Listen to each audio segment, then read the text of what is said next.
it's Sunday, Sunday, Sunday. You know what that means? High roller. It's a high roller day. Time for some high roller day. High roller. Got a couple Harkonnens on this side of the table. Hey everybody, welcome to High Rollers D&D. It's me, your Dungeon Master, Mark Sherlock Humes, ya boy. It's not. And I'm joined by my friends. Over on this side, we've got Tron Kim. And on the other side, we've got Tom and Ree. Hey, what up? Whoa. No Katie this week. Unfortunately, she's not feeling very well, so we are down a member, but that's okay. We're going to truck on and give you some fun D&D time. All right. Yeah. Good. Yeah. Only a couple of things to mention at the top of this episode. Don't forget to go and check out we've redone all of our merch. We've brought all of our merch back. Yeah. You can find a link in chat in the video description on our website and all of that kind of good stuff as well. Website? We've got a website now. HighRollersD&D.com. Yep, you can go to check that out. All the merch is there. We've brought back basically our core collection and some fan favorites, along with some new stuff as well. We've got a Latte Fun mug. We've got a Gelatinous Cube t-shirt. We've got some Altheya t-shirt. We've got a cool tote bag. We've got a bunch of cool stuff on there. We know that a few people have bought some stuff already. Thank you guys so much. We hope you enjoy it. It's going to be available, so you can just go and purchase stuff whenever you like. So go check that out. And then also just the regular reminders of if you'd like to sign up to our Patreon or YouTube members, you get access to like some special little bits and bobs, little behind the scenes videos, emotes, Discord access, early access to the podcast, all of that kind of good stuff as well. And then also please do not forget that on the 17th of September. Buddy, What? Keep going. What? Do you remember the 17th night of September? Yeah, thank you. I do, because that's when it's High Rollers Live! We are doing a special live show in London on the London West End. Website? At the Adelphi Theatre. What? At the London website. That's a terrible segue. When I did it was a great segue. I know, You just said the word website. Patreon? I had to get it out of my brain. It was like London? sitting in my brain. I had to just release it. Oh, no. That's fine. But yes, the Adelphi Theatre in London, the West End. It's a proper West End theatre. They got Back to the Future on at the minute. Back to the Future. Amazing. Beautiful. Wow. We're going to be doing a live show. There's still tickets available. Please go and check it out. It's going to be the biggest conglomeration, the biggest gathering of High Rollers fans I think we've ever had. I think you're right. So it's going to be an awesome Have you time. seen Good Omens? I have seen some of Good Season Omens, 1 or yeah. Season 2? Where they harness the power of... Never mind. Spoilers. Just saying, we could create a ritual from the end. Oh, right. I I was see. doing that anyway. I was absolutely doing that anyway. Yeah. Okay, Okay, now that you've let it That's out. how Sorry. Kim and I are going to get another, 20 years of youth. Yeah. We're going to absorb it from the audience. Yep. We're harnessing? Yeah. You're not. No, you're not. You're not. You don't need it. Yeah. You're a virtual egg. God, Kim, You're Kim and I are dry, old. aren't Yeah, you? yeah. We need it. I'll suck you all dry. With that, that's it. Those are the announcements this week. We're just going to jump straight on into it. Here's the intro. Website? Website.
Hello and welcome back to Altheya, the Dragon Empire.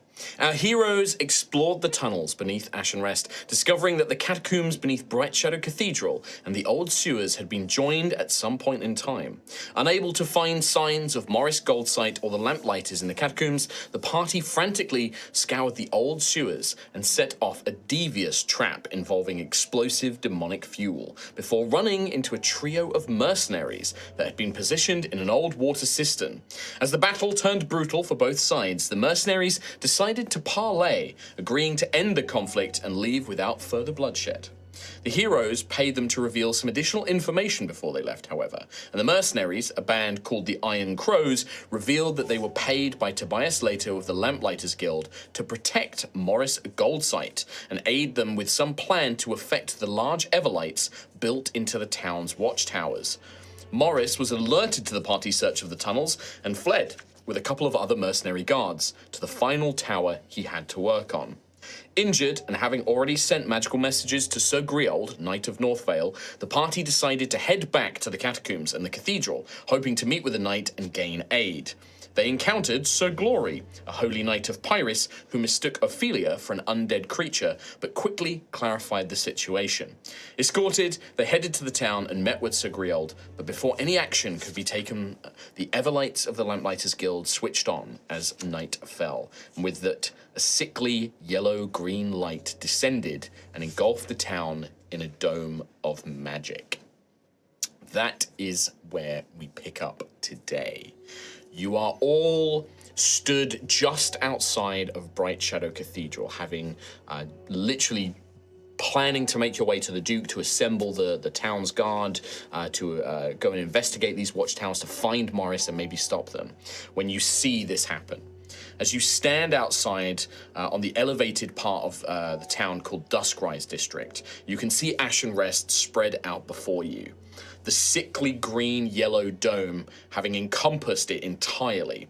And now you see trails of light descending down from the dome like smoke from a campfire, but in reverse. Those trails lead into the dozens and dozens and dozens of Everlights spread throughout Ashen's Rest. You see that the Pharos, the headquarters of the Lamplighters Guild, near the center of town, a shape is beginning to try and form. Some great, massive collection of smoke and light in which you see flashes of some large demonic face, even at this distance, this massive smoke and light so large. Could I also ask everyone to make a perception check for me, please? Yes. Do we want to roll for fate first? Yes, actually, good point. Thank you very much, Kim. Good reminder. Let's do fate roll. Okie doke. Can I get a fate dice for that? No, you can roll.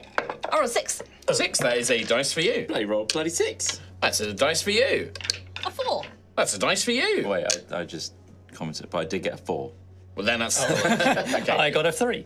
That's a dice for me. And then finally, my roll. Chris Trott can observe this. 2. It's 2. It's a dice for me. It's a 2 to 3. All those sides were 2.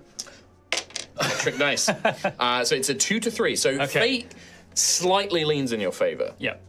But yeah, perception checks, Perception, please. And okay. 23. 23, 15. 15, 5. 16. 16. Everybody but Xanthias. Right.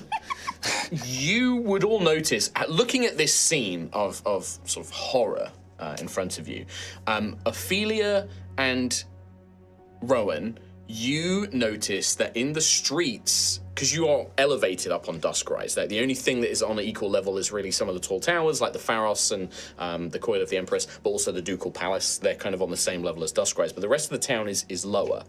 And in amongst the little alleyways and the streets, you can see some of these Everlights where the smoke is trailing down, almost like tendrils reaching down from the dome. You are seeing a familiar sight that some of you have seen before, where pieces of that smoke are almost coming out of those lights and forming into shapes, and creatures are beginning to emerge across all of Ashen's Rest. They are using these lights as portals to send creatures to this realm. Gruffith, 23 you got, right? Mm-hmm. Great stuff. You see all of that as well, but your eye catches to one of the watchtowers on the Great Wall. And in fact, you remember it because it's the one that changed color last. It was the last one to turn to this sickly yellow-green light. And it's from where this massive power, these domes first emerged. But this one, which is on the far side of the town, I'll indicate it on the map shortly, every now and then it flickers like it's unstable. Okay. And for your reference as well, you guys are up here at Duskrise. Super north. Sorry, podcast listeners, I don't have it's basically sort of northeast.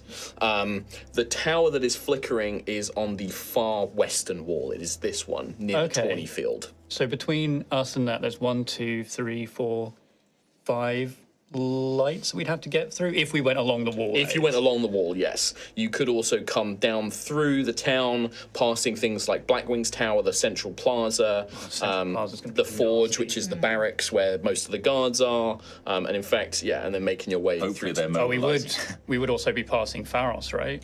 The Pharos is number 5. Yeah. Yes, so it is here on the map. So depends on how close, you could go through the Central Plaza and sort of avoid it, or you could come through the alleyways and go through there. I'm actually going to pass this to Ren to keep near you in case you want to reference like locations and directions and things There's like no that. way we can go past the Pharos.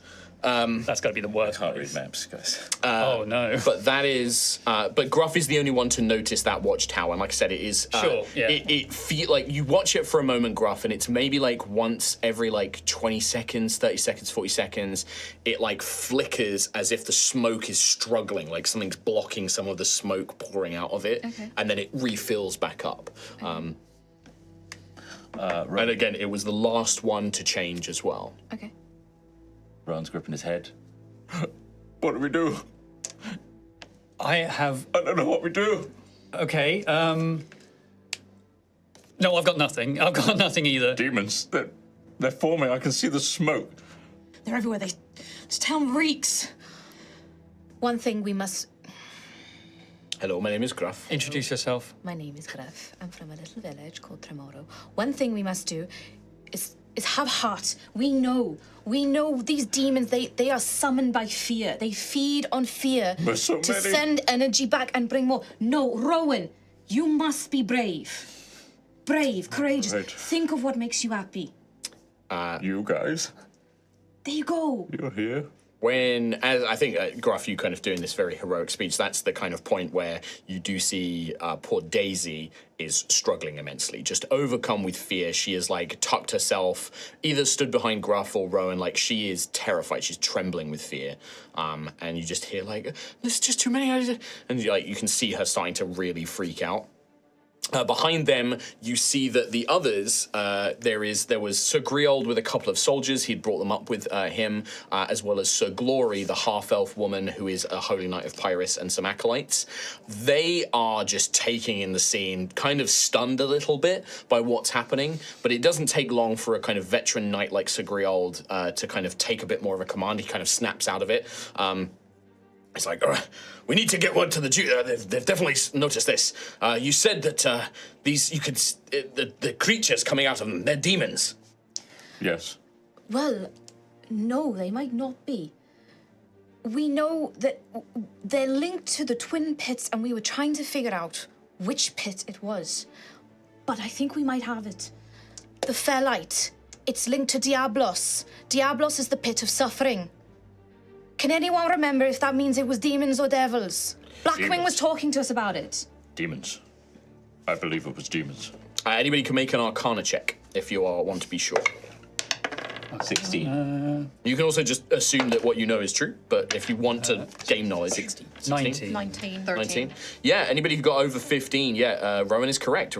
Diablos is the pit of suffering and is where demons come from. One of the two twin pits of the Helian throne. So we know what You've was it encountered we knew them. about demons. Someone told me something about demons. Sir Glory will... How to send them back? They were, one of them lies and make deals, one is malicious, something about that. One of them makes deals. You would hear Sir Glory, the half-elf woman, the knight, will say, that would... Devils make deals, though never favorably. Demons are creatures of chaos, destruction, suffering.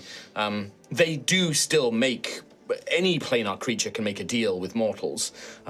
Devils are simply more bound by contracts and laws. They honor agreements. Demons are more fickle, chaotic, destructive, but they still all make deals with people. This is one of the things the Church of the Scion seeks to try and avoid. We try and teach people not to buy into these powers. The cathedral will be safe. It is consecrated ground. They cannot come here. And in fact, Everlights? there are Everlights nearby. You can actually see on Duskrise across the way. There's like a courtyard, but then there's shops and houses, and over there you can see Everlights. And even within your range, you can see a couple of these Everlights, little creatures. Some of them humanoid in shape, some of them smaller with like wings. Some of them almost appear to be made of living light and smoke itself. They're beginning to emerge, and they're just attacking buildings. They're like smashing windows. They're getting inside houses. You can hear people like crying out and things already as they do that. One of them kind of peels away and sees this group of you outside the cathedral, and this like little, almost like it almost has like a little creature, like a furry body, almost like an animal, like some sort of beaver or gopher, but it has these wings and then these giant teeth and clawed hands, and it Oh no, it's cute. it flies towards the cathedral and then just seems to impact against like an invisible barrier and bounces off, and it like Okay, cool. and then it gets bored and flies off to somewhere else. Doesn't nearby. injure it like the... No, it doesn't injure it. It doesn't damage So, it. Glory, how many people can we fit in your The cathedral? cathedral can fit many people if we can get them here. We need to get the word out and bring people here that this place is safe. I do not know how... I mean, it has never been tested. Perhaps if there was a significantly strong enough creature, it may be able to overcome the consecration, but it is protected against undead, against fae, against fiends, any of the planar creatures. Okay. I assume, Sir Griot, Aye, boy. we can at least help you rally the civilians to this cathedral. We need to decide on a plan of action. We can bring people here, right? And you can see he's already like, you three, there's people in those buildings. Those creatures are attacking them. Go get them and bring them here now. And he sends like his guards off. And they're like, I agree. And they basically charge off in the direction of you saw those creatures. He immediately sends them out to try and rescue those people here.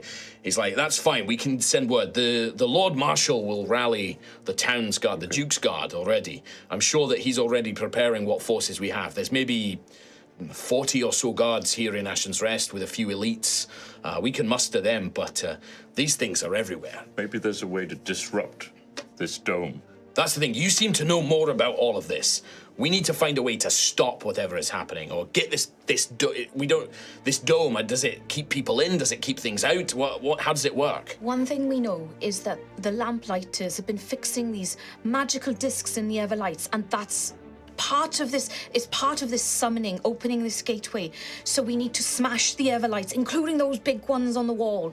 They were the last ones they put up. That's Maybe where the Morris big was ones, going. are needed to do this dome. Can I put a little bit of time into... I got a schematic for the kind of discs they were putting into the larger lanterns.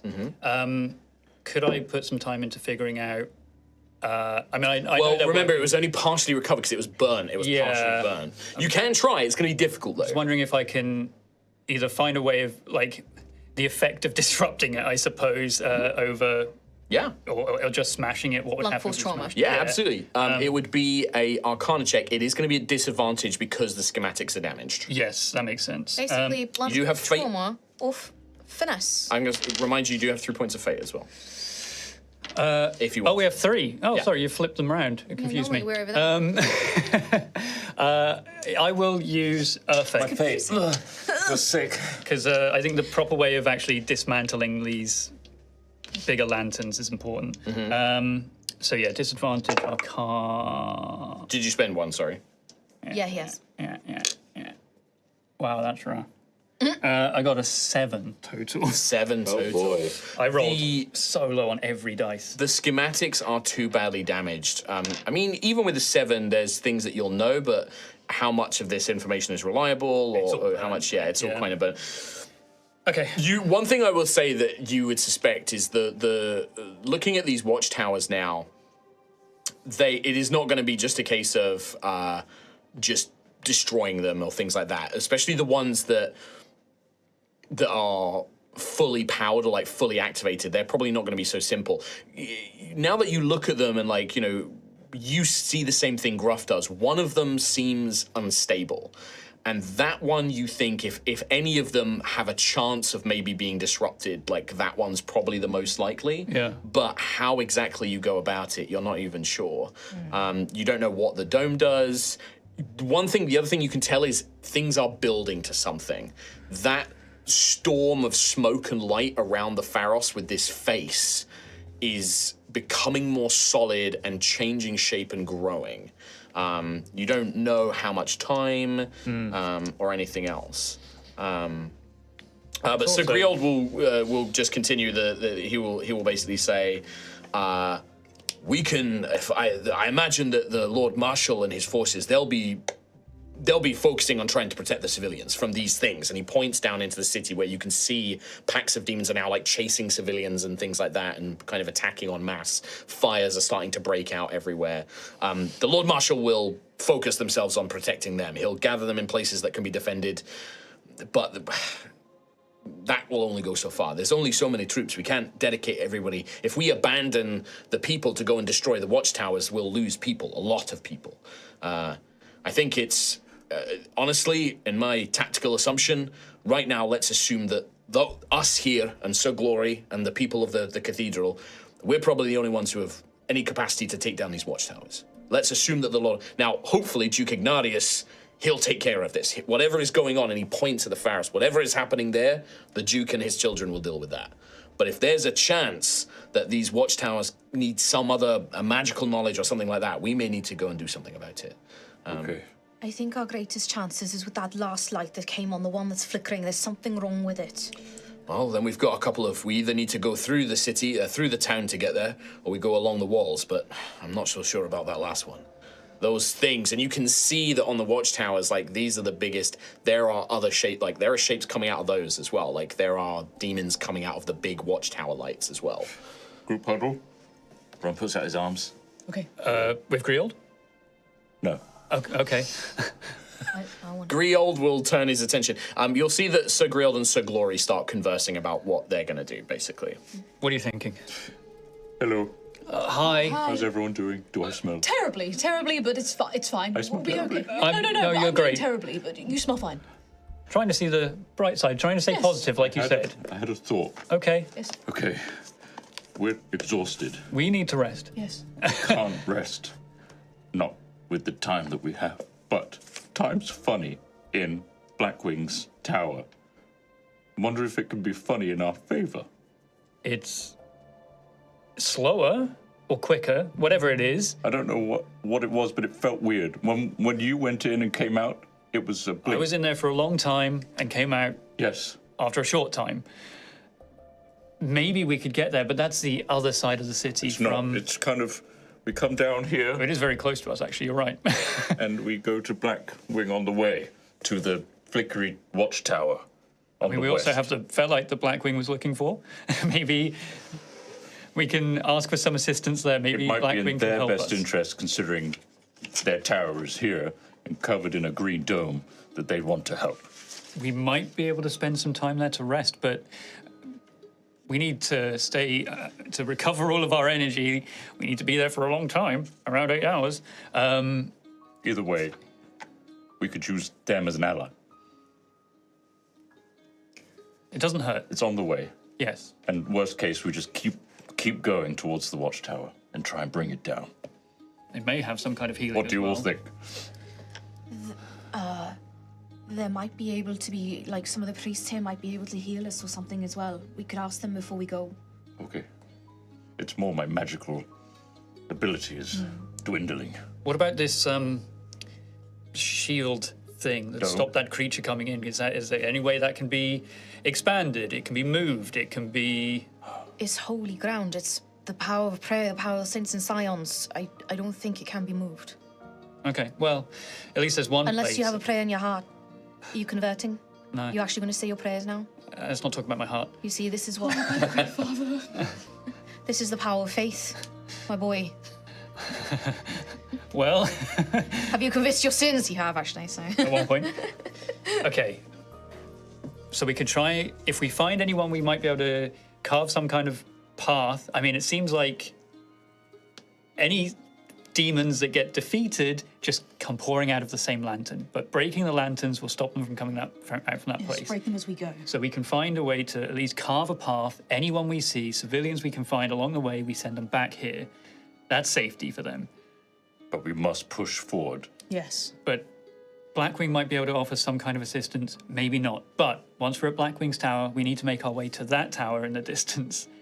And that means going through the city. We can't go along the walls. Can we?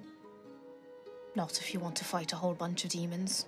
They might be the biggest entrances of them all for the demons.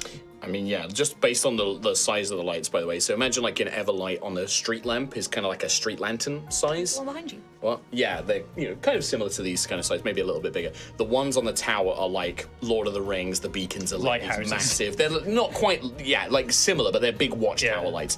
They are significantly larger, and whether that means bigger demons can come through or more demons, it doesn't take an Arcana check to maybe come to that conclusion that they are going to be more dangerous. But we also know the main roads have the most lights. There were a few paths, even some in this direction, where there were broken lights, or areas that had no lights at all. We can try to navigate using those pockets of the city.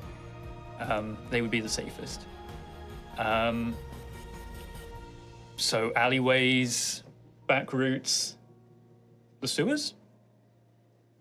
With Gruff and Rowan, it's quite slow because they have to move at half speed. Yeah. Like you, Ophelia and Daisy could move through them at normal speed, but Gruff and Rowan have to move at half speed the whole time. I'd so rather- it's significantly slower. Okay. You actually took ages to get to the cathedral when you were Yeah, coming through them. that's fair. You could use them because there's no lights down there, or maybe you could direct other people to use them, but it is slow.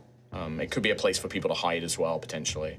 But you also know there were slimes down there as well. Yeah. Traps. And traps. as Well, yeah. you Traps don't know if set there are by any traps that there. group. Yeah. But also we would just get lost down there again. Yeah. Okay. But we know there's a route we can take. We can't go through the main roads. We can go nowhere near the Pharos. Throughout all of this, I think Daisy has been very quiet and she's trembling. She's like, I can't go in there. I can't go back into the town. I want to stay here where it's safe. And she's like, but there's something different. Like almost like you've seen Daisy go quiet and clearly like she's like holding her head and she's almost kind of talking to herself like, no, I can't, like talking to somebody that isn't there. Like she's kind of like really freaking out. Daisy, if this is too much, and I understand, I'm scared too, this place is safe. Can I stay here? I want to stay here. It's Either safe here. that, or you can come with us to the Blackwing, but we don't know if they're going to bring you in or not. I'm trying to remember because Daisy didn't quite trust Blackwing. I think, Because Blackwing saw. yeah. Yeah, because she knew something about what's going on. I think I'm going to say, because also Kate's not here, I don't want to have people controlling Kate's character. I think Daisy's like, I'll stay here and I can find you if I want to, but I feel safe here and right now I just need to I can't go down there. It's okay. You've seen there's a protection stopping these things from getting in. When people arrive, when civilians arrive, the best you can do is try to keep them calm. I'll try and help them. I can't. It's okay. You'll be safe. All right. We need a team name. Now? We can do this. Just trying to think of ways to bolster our courage and our motivation. Demon Slayers! Demon deniers. Temporary name, Demon Slayers. Yes! I mean, I think that Pretty works. cool. Works, yeah. It's Pretty cool. We'll think about this later, because I'm not sold on it right now, but for now, it seems apt, Demon Slayers. The Grey Father will be very happy. Like Kappas. You can't stay Demon Slayers because I can't make the campaign all about demons. It can't all be demon slaying, but temporary. We'll turn down every job now, that Demon doesn't Slayers. involve Workshop demons. in it, you know? All right. When you guys kind of finish your little huddle, you can see that Sigrild and Sigori have been chatting, and the soldiers that he had sent out, a couple of them bearing some like scratches and burns, come back with a number of like well-dressed looking civilians. You can also see that chasing off, in the distance, kind of looming around, not being attacked by the demons. You see some townsfolk, and you remember a similar thing, smoke blaring out of their eyes and mouths, almost lurching around, zombie-like. When the soldiers come back in, they're like, Sigrild! we grabbed as many people as we could, but some of them, I don't know, it's like they're possessed or something. Like, they got scared or they got angry, and then something came over them, and then we had to leave them. But we gathered as many people as we could, and you can see a number of huddled citizens are being sort of ushered into the cathedral by the acolytes and things like that. Like, you need to be, if you're going out there, be careful. There might be more people like that taken over. We saw this before. If people become overcome with fear or emotion, that's what the demons feed on, and that's... It's somehow linked to the lights, and it creates a path back to the pits to bring something back. So you need The to Saints of Scions. you need to bolster everyone. You need to keep them not happy but brave, but positive emotion. No offense, mate, but that's pretty hard to do when there's demons attacking everywhere. Do you want more demons, though? Listen, 'Cause this is how you get more demons. I get it, but you try convincing a bunch of civilians to stay calm when they're being attacked by these things. Destroy the lights. That will help. All right, okay, we'll try. Where's Teresa? And I asked to Sir Glory. So Do you know? Who? Who's that? She was a halfling that we brought in to Arden the night. I've sent to wake up the Speaker of Secrets. He normally he's awake during all the evening, but he should be joining us shortly. But I don't know who that is. I'm sorry. She was possessed by one of these demons. It fought us. We killed it. But something happened to her. She's not right anymore. I'm worried because the Speaker of Secrets, he said that he's worried her soul was still touched by a demon. Said that Scions preserve her. I hope that is not true. Whatever this is, I wish I could help you more. I'm just saying, we need to find out if she's here and make sure she's There's certainly no halfling of that name here. I know all of the acolytes here. That she was not in the cathedral. Okay, we need to make sure that wherever she is, she's being watched. Because that might be a doorway that's still open. I think she'd been arrested, or from what I could remember, she was taken. That was the High Authority? Yes. Then yes. she would be at the forge, if that is the case, the barracks, where the guards and the High Authority are stationed. My acolytes and we are going to remain here and help whoever we can. I have some limited healing, and the Speaker of Secrets should have some magical if you need some assistance now. I think it best if you go with Sir Griold. The acolytes and I will try and defend this area as best as we can. We'll clear out the stairway, give a clear path for anyone that you can send to us, but send them here and we will protect them. I wish I could join you. I wish I could help you, but I feel that it is far better for me to stay here and protect those that remain. The remaining, most of the acolytes who are war trained went with the Sunsword earlier today. Oh no. Most of them are priests. We have some magical ability, but I'm the only real fighter here. Scions and Saints, forgive me for saying this. You can't trust Ilkara Sunsword. She's a part of this. That's not possible. The Sunsword would not align herself with this. I'm sorry, I do not believe you. I've trained under the Sunsword. She's been a devotee of Pyrrhus all of her life. She hates the planar realms. I'm not saying move against her, but if you see her, if she comes here, just be careful. The truth will be out by the end of this day, I promise you. Then I will wait to see it. But you are asking me to betray decades of trust, just on the word of someone I don't know. I'm sorry. We have our task at hand. We need to get going. Find anyone you find, send them here. Whatever it is, the consecration seems to be protecting people from this influence, this possession.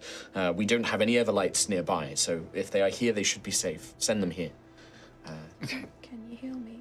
Yeah, they... Is there anyone? They gather up some of the acolytes, and they all have rudimentary healing spells, so I'm going to say they have enough to... they would want to save some of their magical power for the battle to come. I'll tell you what, there's going to be 4 acolytes. They can each cast Cure Wounds. So I will do a Cure Wounds on whoever needs it. I'm at half health. I'm at 20 out of 34. I'm 13 out of 35. All right, well, they'll start with Gruff. So that is going to be, one of them is going to cast it. That will be 9 points of healing to Gruff. Do you want them to keep healing you? I wouldn't mind it because I am kind of on the front line. Sure. Do you get a lot of temp HP? If That's gaming it. Yeah, I think you take another one, and then me and Rowan get Okay. one each. Sophia, all right. It's going to be another 8 to Gruff, Thank you. and then 1 for Rowan. It's only going to be 6 to Gruff, to Rowan, sorry. Okay. I've got 2 more. 2 more. Oh, there's 5, yeah. Well, I'll take 1. Xanthias, that is going to be 9. 9. Rolling puts quite me in well a- on these cure wounds. I know. So there's one I'm in a- acolyte left I'm who's in a cure good wounds. place. I think as good a place as Ophelia now. Yeah. Because I think Sir Glory already healed someone. What, last episode? Yeah. Or am I confusing it? think Oh, so. in that case, Sir Glory would have. She tried to banish Ophelia. Oh, that's right. She tried to turn you. That's right. So Sir Glory has 10 hit points of lay on hands that she can provide as well. Nice, cool. I mean, I've got 7 left to heal. How much has Gruff got left? 5 to heal, full. Then she'll, I guess, like 5 each. 5 each. She'll give you Nice. 5 each. Cool. But yeah, so the acolytes are like, I'm so sorry, but if more of the, we have magic, but I want to save it in case other civilians are injured, or if people are, we have to fight those things. It's okay. I think we have our first stop. Blackwing, breaking any lights along the way. Pray for some kind of assistance there. And if not, we have to cross the city. With Sir Greold. Yeah, so Griot is just like, the elf in the tower, I know that they have some friendship with the Duke. You know how to communicate with them, you know how to... We've been granted access to their Good, tower. good. Well, let's see if we can get their help. Hang on, he's Scottish. Let's see if we can get their help. Disgusting. Yeah, that's it. Okay. Scorched Let's see if we can get their help. And he will, he readies his crossbow. He's going to turn to his Drake mount because he brought obsidian with him. And he's going to say, city fight's no place for you. And he's going to say, like, you stay here. Sends the mount into the cathedral.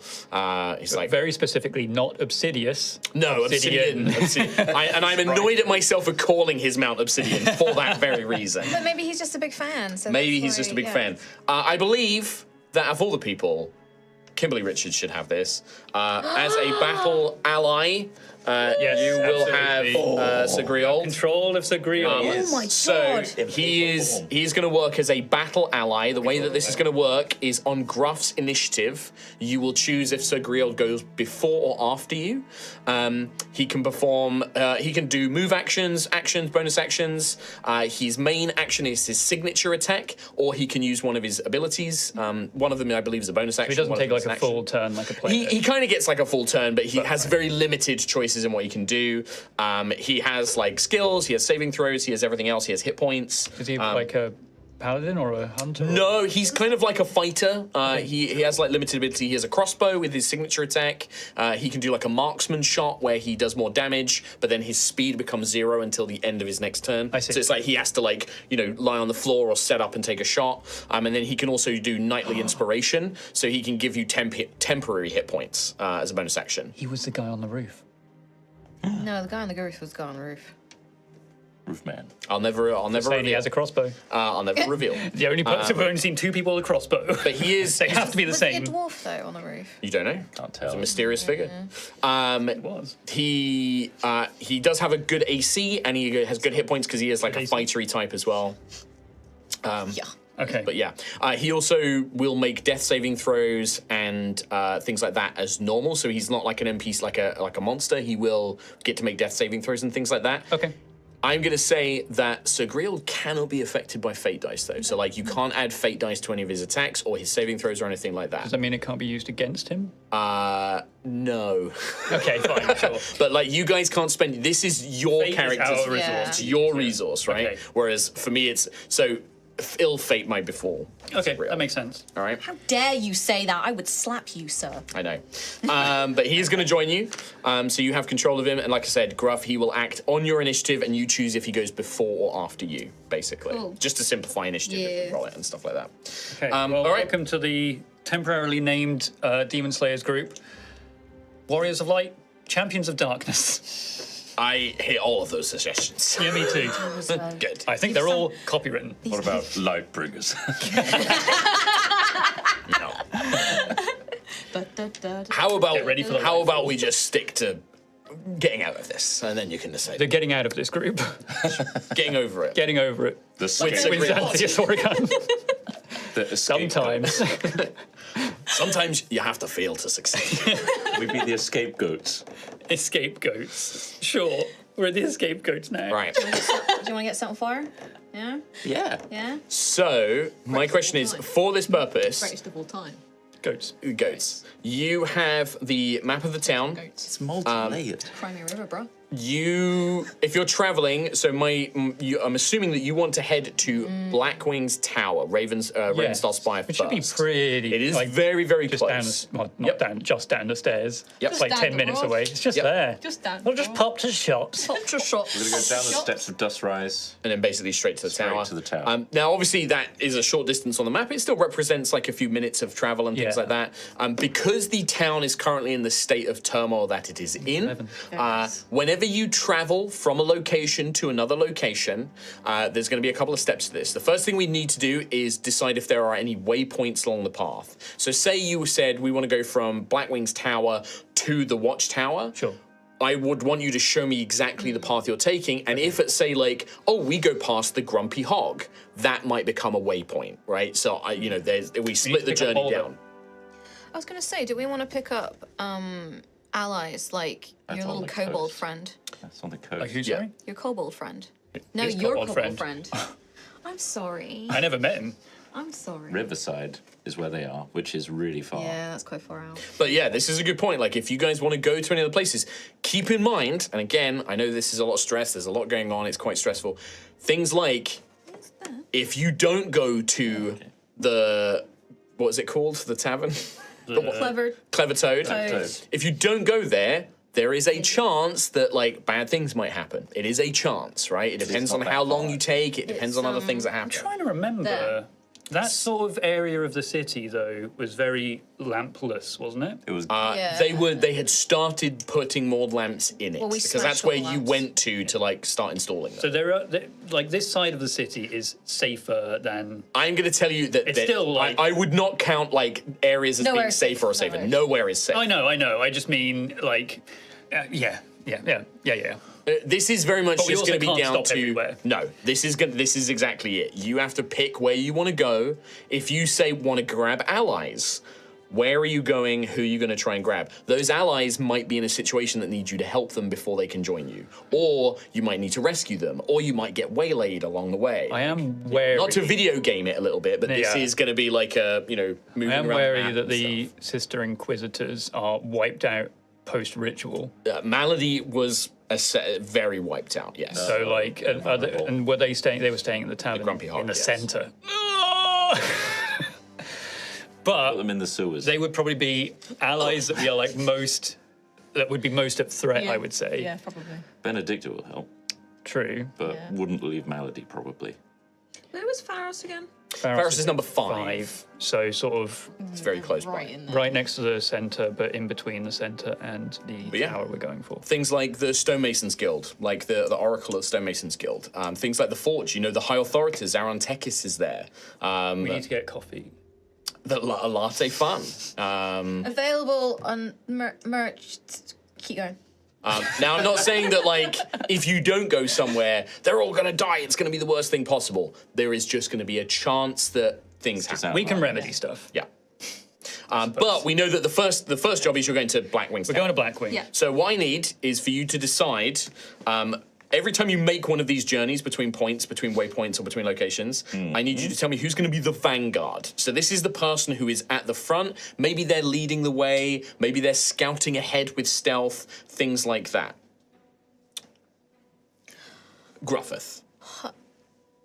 Everyone's pointing at me. I Yeah. was looking at the map.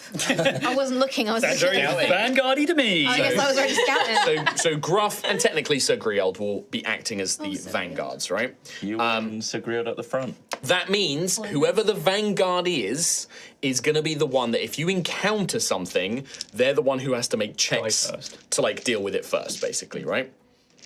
Okay. Then so the vanguard also gets to decide on the pace that you set in between these places. You can choose to go quickly, cautiously, or move normally, basically. Okay. So quickly is you're gonna get there very quickly. Means that you're going to have disadvantage on things like perception checks, stealth checks, that kind of thing. But it also might mean that you can accomplish it much faster. If you move cautiously, you move significantly slower, but you'll have advantage on things like stealth, perception checks to spot dangers, and things like that. Normal is just no change. It's just you roll with one normal roll, and you also move at a normal speed. So I think this is going to be our safest waypoint. So if speed is of the essence, I think fast. We should do fast for this one. Yeah. I presume agree, also yeah. with the size of the city, if we just choose fast every single time. Well, the way it's Dead. going to work is if you choose fast, you'll not only get to your destination quicker, but there's less chance of a random event, basically, because you're moving quicker.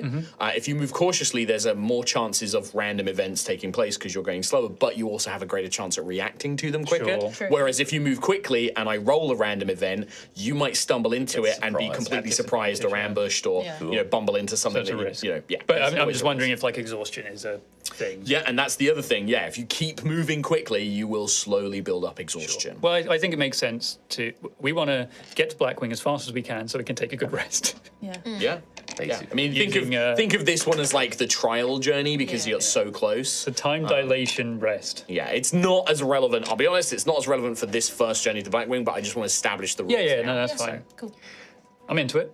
All So right. fast, bro. Yeah. Speed, bro. So Set the pace. disadvantage. Only if you have to make a check. I have to roll to see if anything happens first. So we roll and see. But it's crazy. Okay. We're clearing this journey in 30 seconds. It's the fastest run. anyone has ever done. I'm already this.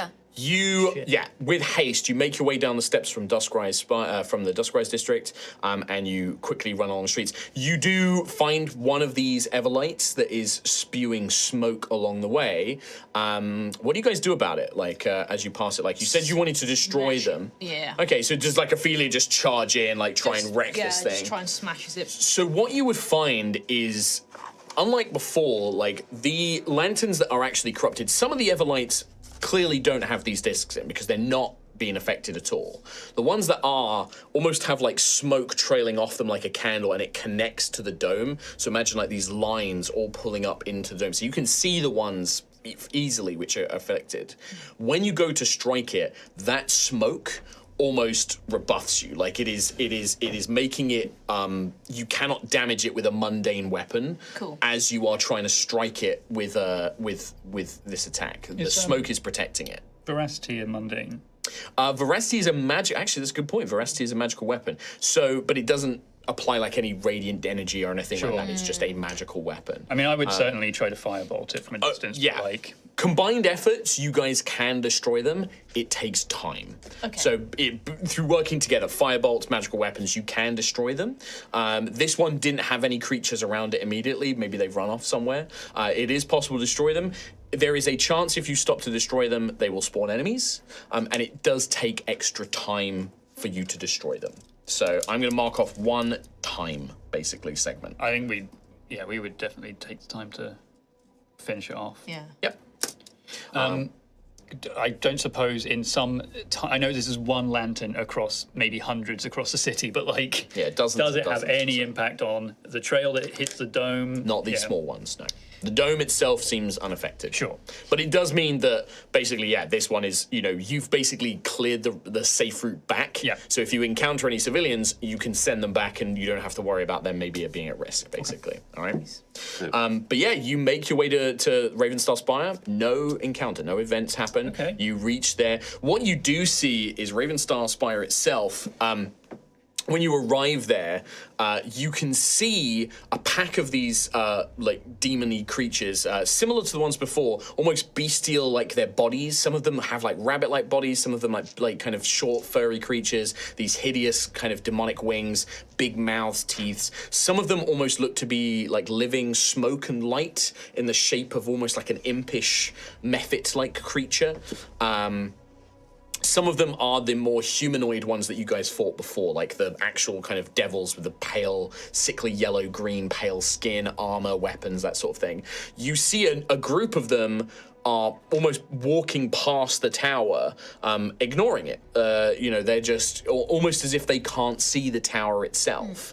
And as they move close towards it, they are descended upon by a swarm of ravens that just tear into these demons when they get close, causing the others to flee and run off somewhere into the town. And then the ravens flap back to rest on the nearby buildings and the tower, just watching. Griold almost like brings up his crossbow and is pointing them at these birds like, I don't know about that.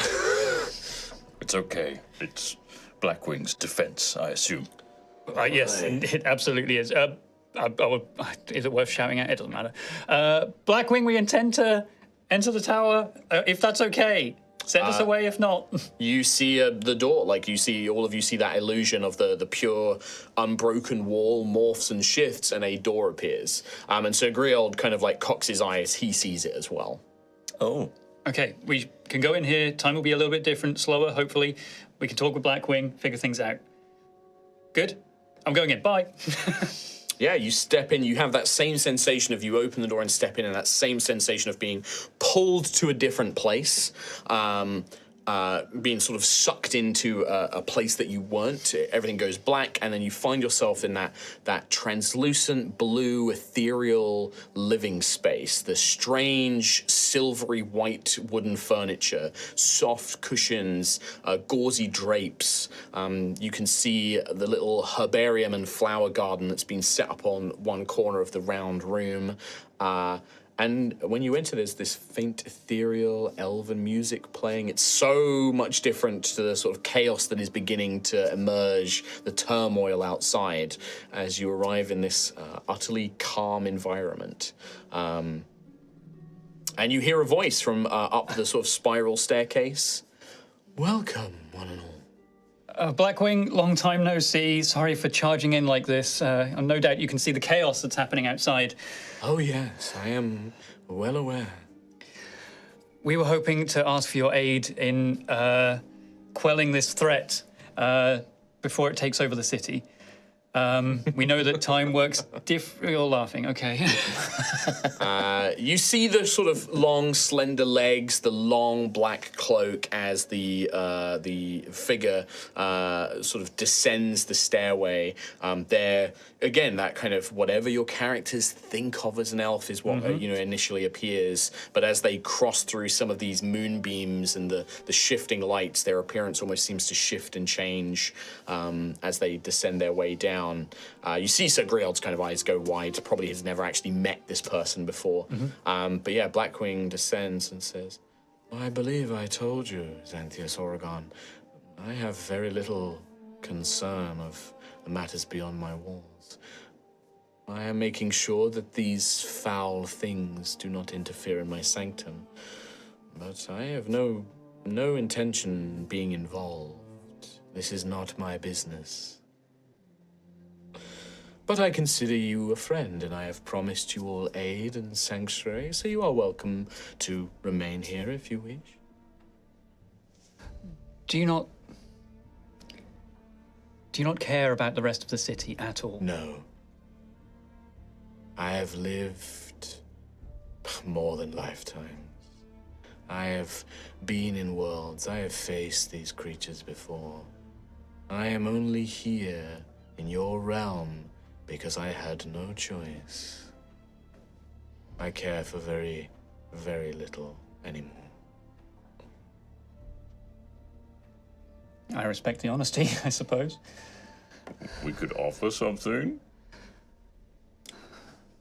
Yes, I am happy to trade assistance. You are welcome to rest here and seek sanctuary if that is what you want. I ask no price for that. I have given you my friendship. But my aid, well, that would require something. If we rest here, do you know how much time will pass outside? I can make it so that I do not have complete control of time here. But I know spells and enchantments. An hour's rest here will feel like 8. I will enhance your sleep using enchantments and spells. An hour. You will feel refreshed, as if awaking from a day's rest. I suppose It will take 1 hour of time beyond these walls. Sure. I don't know if we have an hour. I mean, we do need all the resources we can get. Sir Griold will probably say, the Duke's Guard can probably hold out for an hour. I mean, there will be damage, but that is inevitable in something like this. I don't think, if it's going to make a difference to us, to you being able to fight, I think that it might be worth taking. Okay. The Duke's Guard, we're not... the Duke's Guard are trained soldiers. They'll do their best to protect it. And there's a few elites and there's mages and things like that amongst their number. But they just can't hold out for long. It's not bad. It's the best we have. It'll take time for things to get bad. I think we'll have to take it. We do, yeah. I'm also trying to think, Tom speaking, about the Fellite thing as well. He, sorry, not he. They offered to make an enchantment that would tell us, an item that would tell us the enchantment of It's basically a compass, the right? lights. Yeah, so I don't know if it is still used. I mean, that's what. It's still Probably would have been more useful Before all of this happened to help track down and maybe destroy them or disable them or something like that. You can, when you looked outside, you can see what lights are connected. Yeah. It's there. It's there. We can see all, they're all green. But there could still be other things. Like, it's up to you if you want to bring it up. But like, yeah, the specific thing that he suggested, or they suggested, was some sort of device to help you locate the. But it wasn't that light. they were specifically looking for Fellite and we can trade that for something. No. Well, They said they needed it to build the thing to help you locate them. Is there anything? Is there anything you can offer us? And obviously, as a trade, to banish demons. I do not have any scrolls or magic that would aid you in that manner, no. I could give you one of my birds. They are fine warriors. They would aid you in battle against these creatures. What would that cost us? A promise. I would like you to retrieve the essence of whatever demon is responsible for this. And one of those discs from the lights. I wish to study them. Fascinating magic. From the larger lanterns on the walls, or? Or one of the smaller ones. But something for me to keep. Something for me to study. The demons were a long enemy of my people and the Feywield. Perhaps there is something I could glean from this to help my people defeat them in the future. If we can ever return to our realm. Can you glean anything from me? I was defeated by one. I can see that you have been changed, Lady of Death. I have. You have gone to the realm of your beloved grave father. I have. And there is very little of the demons left upon you beyond the physical marks. I sense in their eyes fall on veracity. Beautiful. Isn't it just? I sense a power hidden within it. Latent, sleeping, dormant. Finely made. A beautiful thing. Isn't it just? But sadly, there is nothing I can glean from you, I'm afraid. Whatever injury you sustained, the wounds have simply faded. How do we gather the essence? Just scoop it up, or I don't know, put it in a container. Yes, if the demon is defeated, or if it is banished, or it simply leaves this plane, it will leave behind a residue. Most planar creatures will when they leave this place. If you have fought these things before, you may have encountered something similar. But yes, a vial, a pouch, something of its nature. And what's the terms of this promise? What if we don't manage to get the essence? Well, then you would have broken your promise. And what happens? A consequence. How serious a consequence are we talking? Blackwing just cocks their head. Significant enough. I do not take kindly to those who break promises to me. Oh, I don't intend to break it. It's just whether or not, I don't know, something happens, like all the devices disappear, or... Well, then you should ensure that they do not. I am no devil. I do not bake in. I do not form contracts. I do not have loopholes. This is a promise between individuals. I trust that you will seek to deliver it to the best of your ability. If I feel that you have been tricked out of fulfilling the promise, then I will not hold that against you, but against those who have done misdeeds against you. Don't get me wrong, I'm just clarifying because I take promises very seriously. As do I. So Seems that we are aligned on that. I'm just trying to tick all of the parameters to make sure I can deliver on this promise.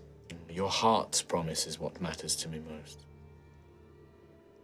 I mean, we do have some of those discs secure enough with the authorities. So maybe they'll suffice. Well, if you want to say to the Eye Authority that we want to get some evidence out of her evidence locker and give it to this boyo, or No, not Boyo. This person over here, you can try and do that, but I think the easiest one is to get an Everlight out of the lights. I mean, as a reward for the person that helped us destroy the lantern on the walls that stopped the dome from appearing, I think... But you know, she's going to say she's going to go on and on about evidence. It's something I think we can achieve, and something I think we might need. Right. I have your promise. How do you make this promise? You want me to spit on my paw? That's how we do it up in North. If that is your custom, I am happy to engage. Gruff will spit on his paw. So you are the one who wishes to make this promise. I will hold one of you accountable. No, hold me accountable. No, you've got enough going on. Ignore him.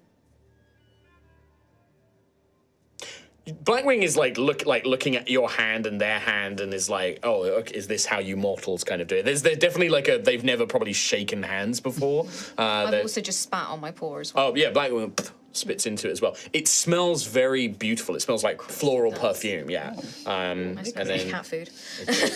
There is a sensation of magic, binding magic, when you shake hands. Like, you feel it, Gruff. You have a primal connection with magic, so you can feel that there is something magical and otherworldly that sticks to you. It's not just the saliva as your hands part. There is something left behind. And you see all of the birds, all of the ravens and the crows in the room look at you all at once, just whack, as they hone in on you. It's fine. Yeah, and Gruff's like, yeah, he shakes. It's a firm handshake, and he's looking at Blackwing straight in the eye, like he knows the weight of this. And with Gruff, because this is important, because this is a fae you're making a deal with.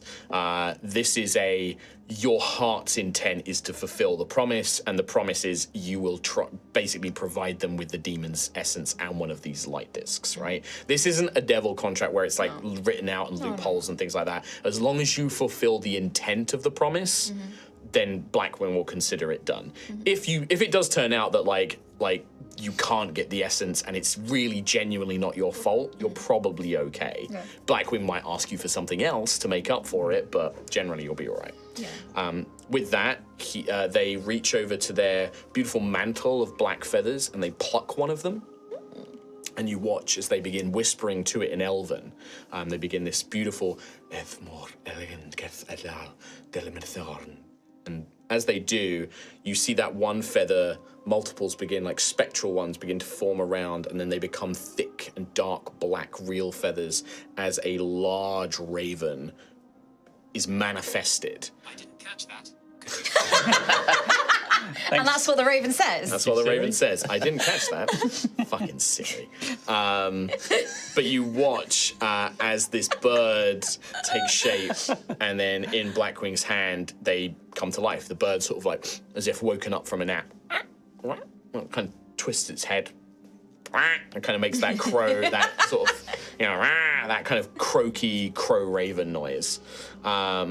We'll set the bird free. Although you've made the promise, Gruff, you already have Sagriel to run. So who would like to control this other ally?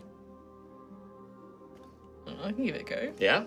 So it's, give it to the goth, yeah. so it functions the same. Is that ready? Yeah. So it functions the same as Sagriel. So on Ophelia's turn, you will have you choose whether the raven acts before or after you, Ophelia. Cool, okay. Same works. It has all the same actions, basic actions. The only difference is actually no. I'm going to say for this, it just acts on its own initiative. It's smart enough to do its own thing and stuff. Okay. All right. So it's got its own actions. It's got its own hit points. Actually, no, there is one difference. This thing does not make death saving throws or anything. If it goes to 0 hit points, it will vanish. Okay, cool. It will puff out. It might come back, and as long as the battle is ongoing, it might take some time, but it might reform. You'll have to see what happens. Yeah, we're just... Why are you so confused, Tom? This was our decision, right? What do you mean? But we've been playing D&D with him for 8+ years now. He knows what we do. Maybe he manipulated us. I mean, not really. No. But I had a feeling that We're just you would very ask for obvious. help. Did I fall into his game? I brought up Who am I? just before we started streaming, literally like minutes before. He couldn't have written that stat. There's no way. What do you mean? Of course I did. He's a genius. I mean, the tower is right there as well. He played us like a damn fiddle. No, it's also I just know what options there are, and I planned for all of the options. Okay. If you hadn't gone to Blackwing's Tower, then I just wouldn't have used it. It's like we're playing in our DM's world. yeah, guys. It's almost like he knows this shit. You got a little sheet there for the swall ball? Maybe. You know we're gonna test that. Okay, so this works the same as Griot then. Yes. Yes. So this is a Fey-wrought raven. It is a spectral raven. It is a small creature, and yeah, it has actions. It has attacks. I believe its signature attack is just like a beak. It has an ability to do a distracting strike, so it makes an attack, and if it hits, the next attack against that target has advantage. Very cool. And then it also has an ability to move without provoking opportunity attacks. So it can do like a hit and run strike. It can like fly in, attack, and then bonus action, move off, fly somewhere else. They can only do those 3 times a day, and Griot's abilities are also 3 times a day. Okay. Nice. All right. Yeah. These are based on the MCDM retainer rules, by the way. I've taken them and tweaked a little bit. But All right. they're similar, very similar. All right. So Blackwing will turn to you and say, now, you also require rest, comfort, food, that sort of thing. Please, I will make sure that you will be safe here. You need not fear or worry. Thank you. Yes, if it's just an hour that passes out there, I think that's time we can use to recover all our resources. Yeah. I will say, perhaps you think me callous and uncaring, and I am in a way. But I am fond of this town, and I hope that you are successful. I would like to remain here. We know of your work to assist the Duke. We know that you have some commitment to this place. I don't think of you as... Commitment is not a word one uses with the elves. Xanthias Oregon. It is... The Duke pays me for my services. I like the vibrancy of this place. In the smallest possible way, it reminds me of the villages and cities of my home. But nothing will ever compare. Now come.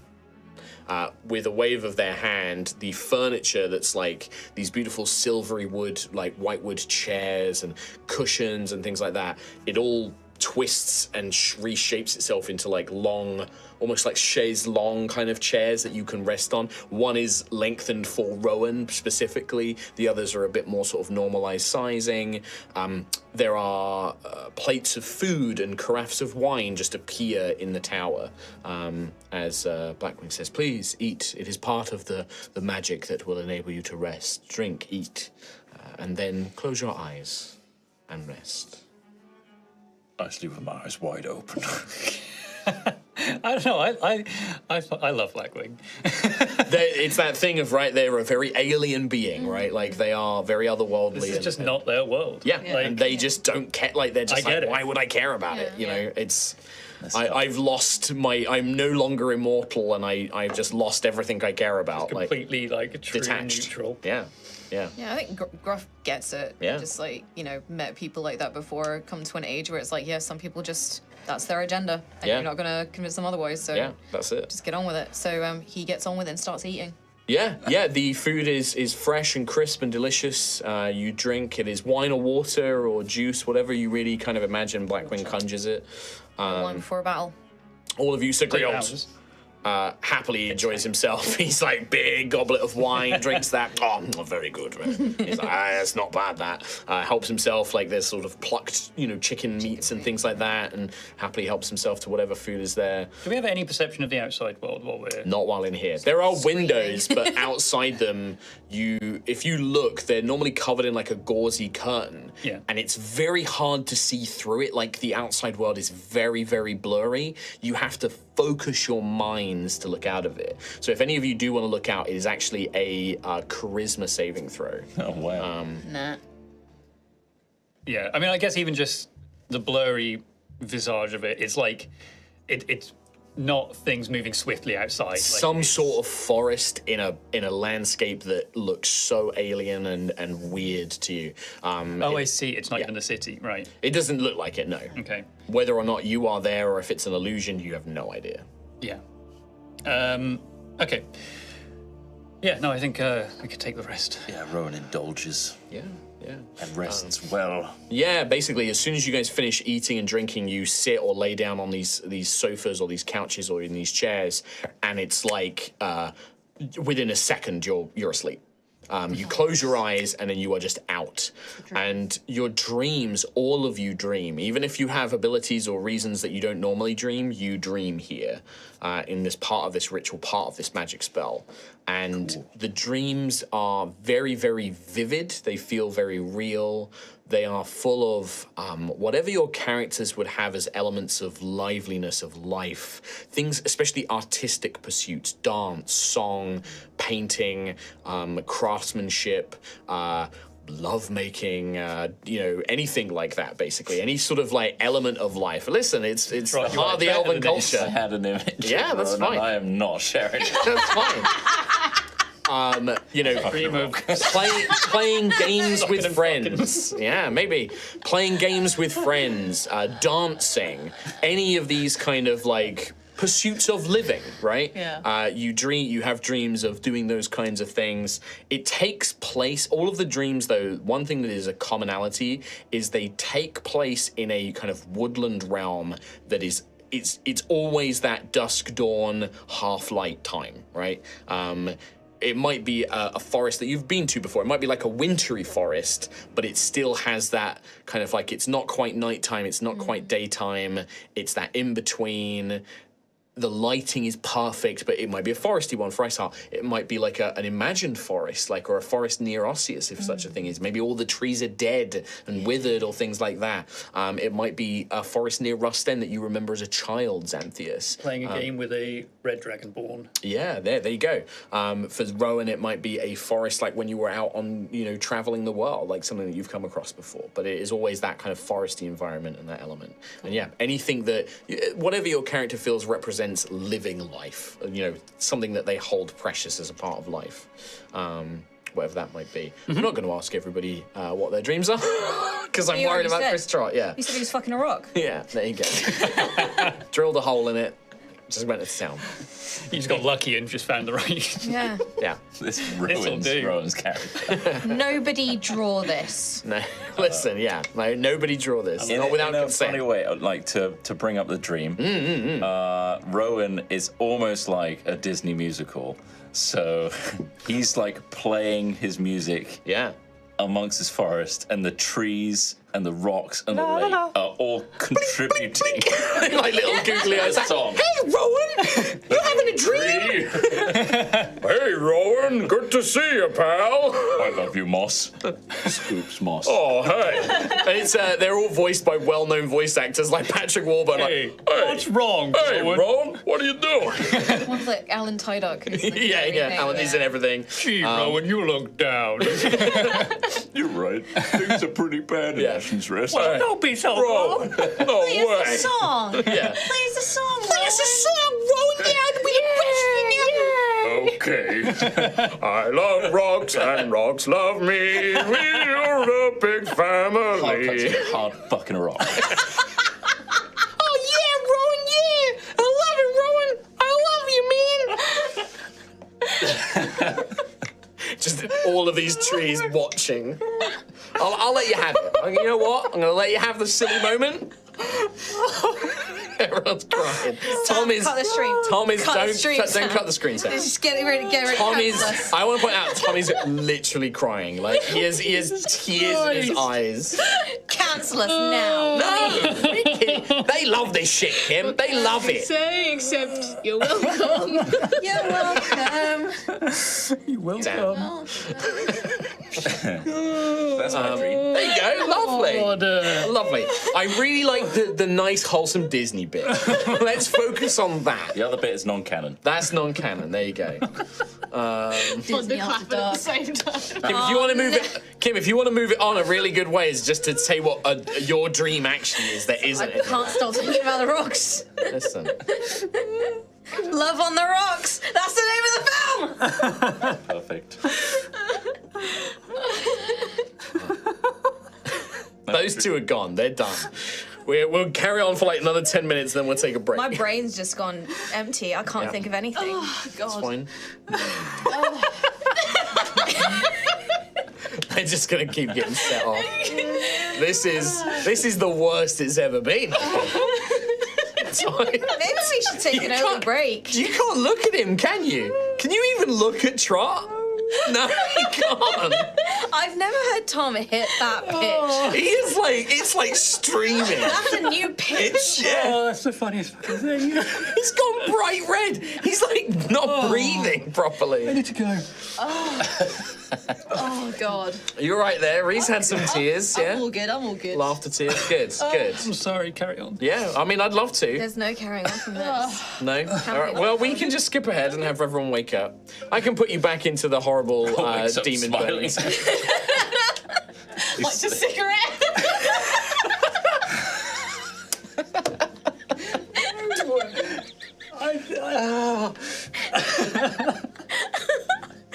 I'm trying not to cry because I got my eyeshadow so perfect today.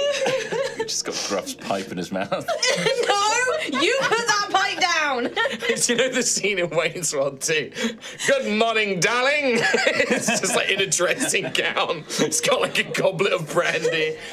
Hello, my friends. Hello. Oh, God. That's a good dream. All right, good dream. Good dreams. Good dreams. Good dreams, everybody. Yeah, Sagriel wakes up and is like, I was fucking wrong. You too? No, he wasn't. Yeah, I did that for a cheap laugh. That was a cheap laugh. I'm sorry. Tom's gone.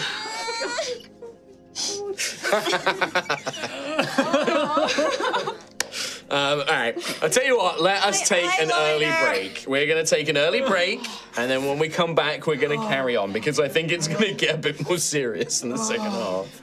There's a dead fly in my book. She spotted a dead fly in a book. What is wrong with you? Was it in the paper? Printed in. Oh, shit. So, like, from the factory. Yeah, it's just my- lol rip, dude. Just embedded. Yeah. All right, we definitely need an early break. We got to get these giggles out. We will see you in part 2, everybody. We'll see you then. See you next time. Lol rip, dude. Lol rip, dude. Oh man! Why did you have to say We've really it? got to get these sillies out. Yeah, we're going to take a break. as well. A little bit of an early break. We got the dead But you fly. didn't have to say it. He did though. He knows. He knows what he's doing. You doing the voice afterwards as well? I love you, Rowan. I thought you said once upon a time I would never do love-making scenes. I would never. I'm not RPing we that, didn't. you guys. Did we? Not RPing that. Did that happen? I don't think it happened. No, I don't think it happened. Nothing was described. It was the Disney stuff prior to that. That was real. They really set it up. Enduring. Trot was just like, hang on, let me just set this joke up, and then Hard cut. yeah, that was great. But I got very strong like Brennan and the Dimension 20 crew from that interaction. I don't know why. It just felt like something they would do. But yeah, I couldn't. we're gonna take a 5-minute break. Everybody, enjoy the fan art video. We will be back in 5 minutes. We'll see you then. Bye bye. See you in a bit. Bye.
Hello, everybody. We're going to do the fade in, fade out thing, and then we'll do all the shenanigans. We're back. I hope you enjoyed the fan art video. Don't forget to check out the brand new website, check out all the new merch, all of that good stuff. We'd love to see it. And please do keep sending your fan art. Like, we love it. Honestly, fan art's so important. It's such a big part of what makes High Rollers amazing and our community amazing, whether it's cosplay, fan art, fan music, whatever it is, please keep sending it. But now we're going to do the fade in, fade out. Tom is still really struggling, by the way. He's really struggling. I'm going to make it. I'm okay. Fade out, fade in. I'm pro. Welcome back to part 2 of Altheya, the Dragon Empire.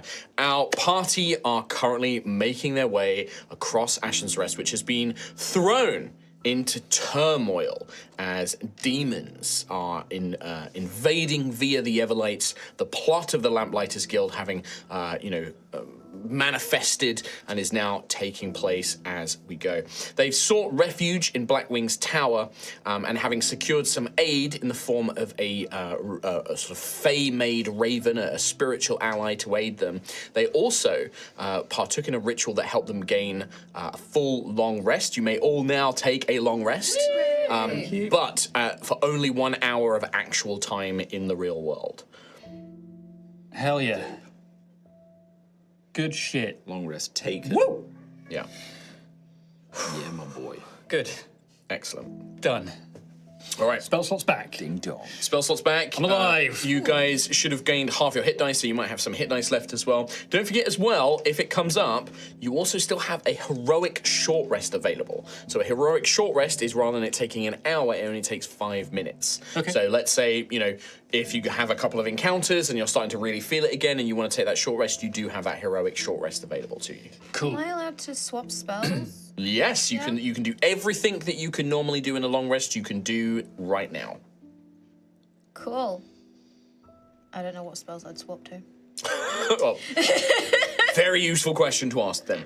But yeah, Person. you awaken feeling so refreshed.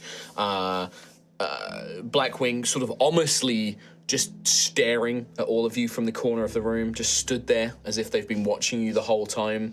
Their face always shifting between those different features, the what you think of an elf and then this bird-like apparition sort of underneath it, almost fading in and out. Welcome back. I hope you feel rested. Thank you. That was yes, I feel great. Were you there it's only been an hour, right? No, wait, 8 hours here. No, it is about an hour. The spell itself makes your body feel as if I see. it has spent. I have limited the time outside. A full hour has not yet passed outside in the world. Thank you. Well,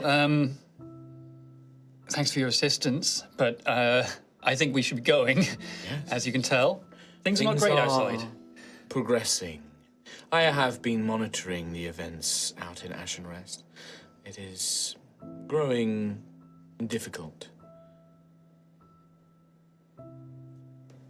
And then you see Blackwing look as if looking outside.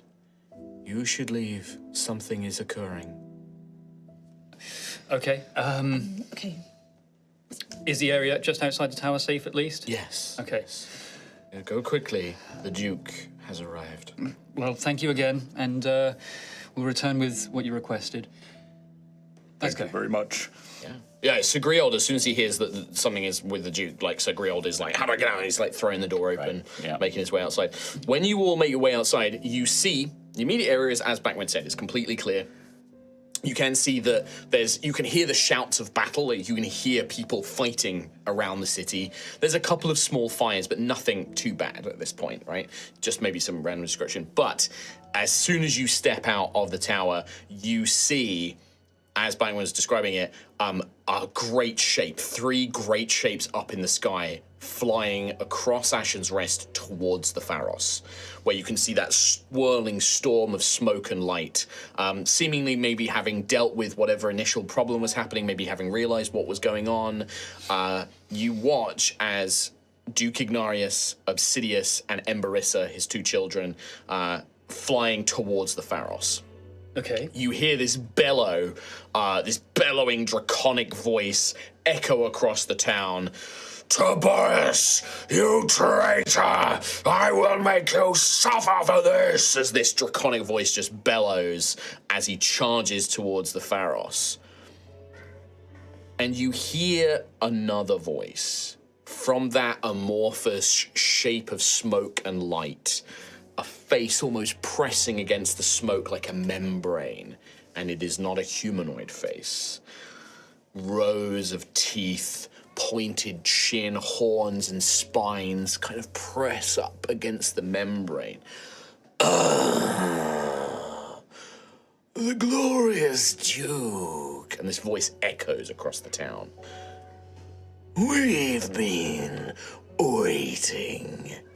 And you see something flash out from that smoke and strike Duke Ignarius. Oh. Oh, no.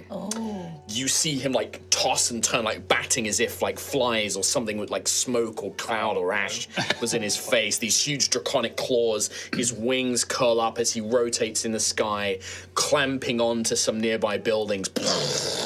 Huge claws. You can hear from your current position, you can just about see the Duke Ignarius. He must be somewhere near the sort of central plaza near the Pharos. You hear his voice, though. You can't quite see him anymore, but you hear his voice. No, it's not possible. Galvasar, they're attacking it. The gold dragons are attacking. And he's like flies up once again into the air. And you now see him, and you see Obsidius and Emberissa. Emberissa in this more sultry female voice. Father, it is us. And she's like, get away from me, you corrupted dragon. And he starts fighting the other two dragons. No. And they begin pulling away. You hear Obsidius like, sister, pull him away from the center. And they fly towards the edge of town, towards the river. And he chases after them. You will not escape me. Like, and you can see that, like, clearly he's not of his right mind. Oh. I think our cleaners might have arrived. Okay, so, okay. Mind possessed. Yes. Sorry, I was just making sure. But yeah, so you see this happen. Like, he flies over, they begin chasing around. Yeah, that's what you see in the air as that happens. Whatever delay it was that took them, like, something has clearly happened. So Griol just watches kind of in horror as he sees this happen, like not almost stunned into not really knowing what to do. But we know he landed near the plaza. Well, no, he's up in the air now. Yeah, they flew off. So it looks like that, yeah, whatever it is, if you want to make an Arcana check, you can, just to maybe, like, kind of get an idea of what might have happened. I have -1. Stranger things have happened. Yeah, I mean... Yeah, anybody can make the check, doesn't yeah. hurt. No. Yeah, I'd say if you have proficiency, you might get more information than on a success. Yeah. Sure. 17. 17? I do have proficiency, but it's just a 9. 9. And for Rowan. Oh, 16. 16. Do Ophelia or Rowan have not proficiency? proficient. Okay. The two of you not knowing the ins and outs and intricacies of magic, you can imagine that, yeah, the Duke's clearly been hit by some sort of spell that is making him relive this horrific battle or something that he was in. He's confusing the other dragons for, you know, some enemies. He seems to be completely sort of addled in his mind. It came from whatever that thing in the smoke on the Pharos is. It almost looked like maybe something on the tower directed it. Like there was a little shape, maybe a figure, and like they seemed to direct it as this sort of bolt or energy beam or something like that came out of the smoke. But that's, you can kind of get that. It's some sort of magical compulsion, some sort of enchantment that's been woven on the Duke. You get the same information with, even though you rolled a 9, you kind of get the same ideas, Antheus. Okay. But there is, whatever spell that was, that is not a spell that's known to the people of the mortal realm. Like, that is some sort of weird magic that's being used. And likely, if it affected Duke Ignarius and he wasn't able to, like, mentally resist it, it probably needs to be broken in some other way. Yep. Okay. Probably crush the mind of us mere peasants. But we don't even know if stopping this dome thing will even break that spell. That might be a thing for a while. Oh, God. That's a That's a future problem. Yeah, that's a future problem. That's a tomorrow, I suppose. Yeah, so Grielda just look, he's like, oh, saints and scions. Whatever's happening with the Duke Ignarius, we can't help him now. We have to trust that Obsidius and Emberissa can keep him distracted long enough. If he starts attacking the town, it will be bad. If he turns his rage and wrath upon anything else, they have to keep him as busy as they can. Obsidius is a talented mage, and Emberissa is a good fighter. She's a good, agile fighter. Maybe they can keep him busy, but I don't think we've got long. Okay, then we need to get across the city as fast as we can. What route do we intend to take? Is there anywhere we hope to stop to maybe help anyone or get more allies, or? Well, it depends if we want more. Yeah, if we want more allies. We are near the Crumbly Hog. The sisters were there, or we could head straight for the watchtower. Mm-hmm. But we would probably pass the Grumpy Tavern, the Grumpy Hog Tavern. Yeah, the only way you would not go there is if you wanted to go through the alleyways, but that will take you very close to the Pharos itself, the tower. So, I mean... This here is Akilo's alchemical. Mm-hmm. Yep. It's the alchemy shop. 3 is the Grumpy Hog. So Akilo's the Grumpy Hog. So you'd head south a little bit, then you would turn we want to avoid west. the main road, right? Yes. Yeah, I mean, you know that the Everlights are more prominent on the main roads, yes. We never figured out what 8 was. You do not know what 8 or 12. Nope. You've not been to those areas yet. No, but means there's probably not allies there. Maybe? I don't know. If you want to check on the sisters, I could maybe try and just climb in through a window and see if they're okay at least before we continue on. There is also the Clever Toad at 16, which is here. You just means going back on yourselves. And going across a main road. I think we go to the Grumpy Hog through the alleyways as best we can. A kilo's alchemicals. Yeah, you'd avoid the alchemical shop if you go through the alleyways.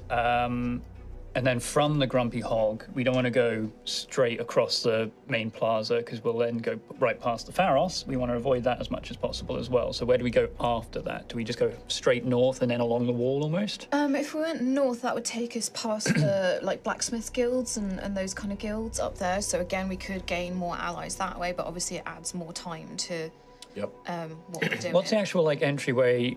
Does each tower have a entry at the bottom that we can climb some stairs? Yeah, there's normally an attached building or stairway that will lead to that watchtower up on the wall itself. So it normally kind of is like where the defenders of the town, they would use that to go and mount the walls to repel an invasion, and then the watchtower is part of the wall, so it's normally got its own entrance on the wall itself. Yeah. So it's like you gain access to the wall, and then you gain access to the tower from the wall. I'm just wondering if they're shoring up defenses on that tower itself, and therefore the entry point on the bottom level. Would they expect less for people to come in from the top, and therefore going in through another lantern on the wall? Does that make sense? I say we go in through the bottom. Okay. Because otherwise we're fighting two towers. Well, yeah. Okay. Like the film. The Hobbit. Okay. Desolation of Smaug. With Stephen Fry in it. Yeah. Yeah, but we are definitely going to Grumpy Hog first, but you want to go via the alleyways. Via the alleyways, so around the back. It will take a little bit more time because you're kind of having to do funny angles and turns. Main Street's obviously a bit quicker, it's a bit bigger, but then you're at more risk of Everlights and things kind like of that. a straight shot, but it's not main road. Okay. Alrighty. Okay. So my same question applies. Who is the vanguard? Who's going to be the first one? Remember, it's not necessarily just the person. If you have to make an Arcana check, it might not be a good idea to have Gruff at the front. Good point. If you have to make a stealth check, Not me. I don't know who's the best at doing that. You don't know what the problem is until you face it, but you do have to have somebody elected to be the vanguard. Given at the its front. alleyways and things, I'm wondering if Ophelia would be the best. I can sneak, try, or I can try and Not necessarily sneaky. Could also be alleyways, maybe dexterity. acrobatics might be useful, or stealth, or who knows, you come across a bunch of civilians, maybe you can intimidate them or something like that, or persuade them, or who knows. I nominate Ophelia as vanguard. Sure. At least for this one. So Ophelia's going to take the vanguard role for this moment. Yep. This is going to be a slightly longer bit of time. So Ophelia, are you going to move quickly, cautiously, or normally? Let's go cautiously through the alley. Cautiously, so taking a bit more time, but you'll have advantage on any stealth perception checks or maybe other checks as well, depending on the scenario. Okay. All right, I'm going to do this as 2 potential event rolls then. Well, actually, no, you're moving cautiously, so I add another one. So this is 3 event potential rolls.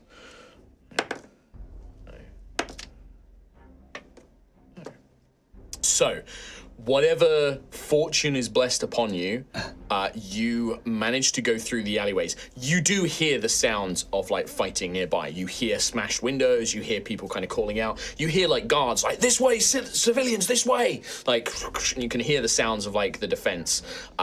You hear the sounds of like, oh God, there are more of them from the light. You kind of hear all these things. But you, as a group, do not encounter any trouble on the way. Wow, okay.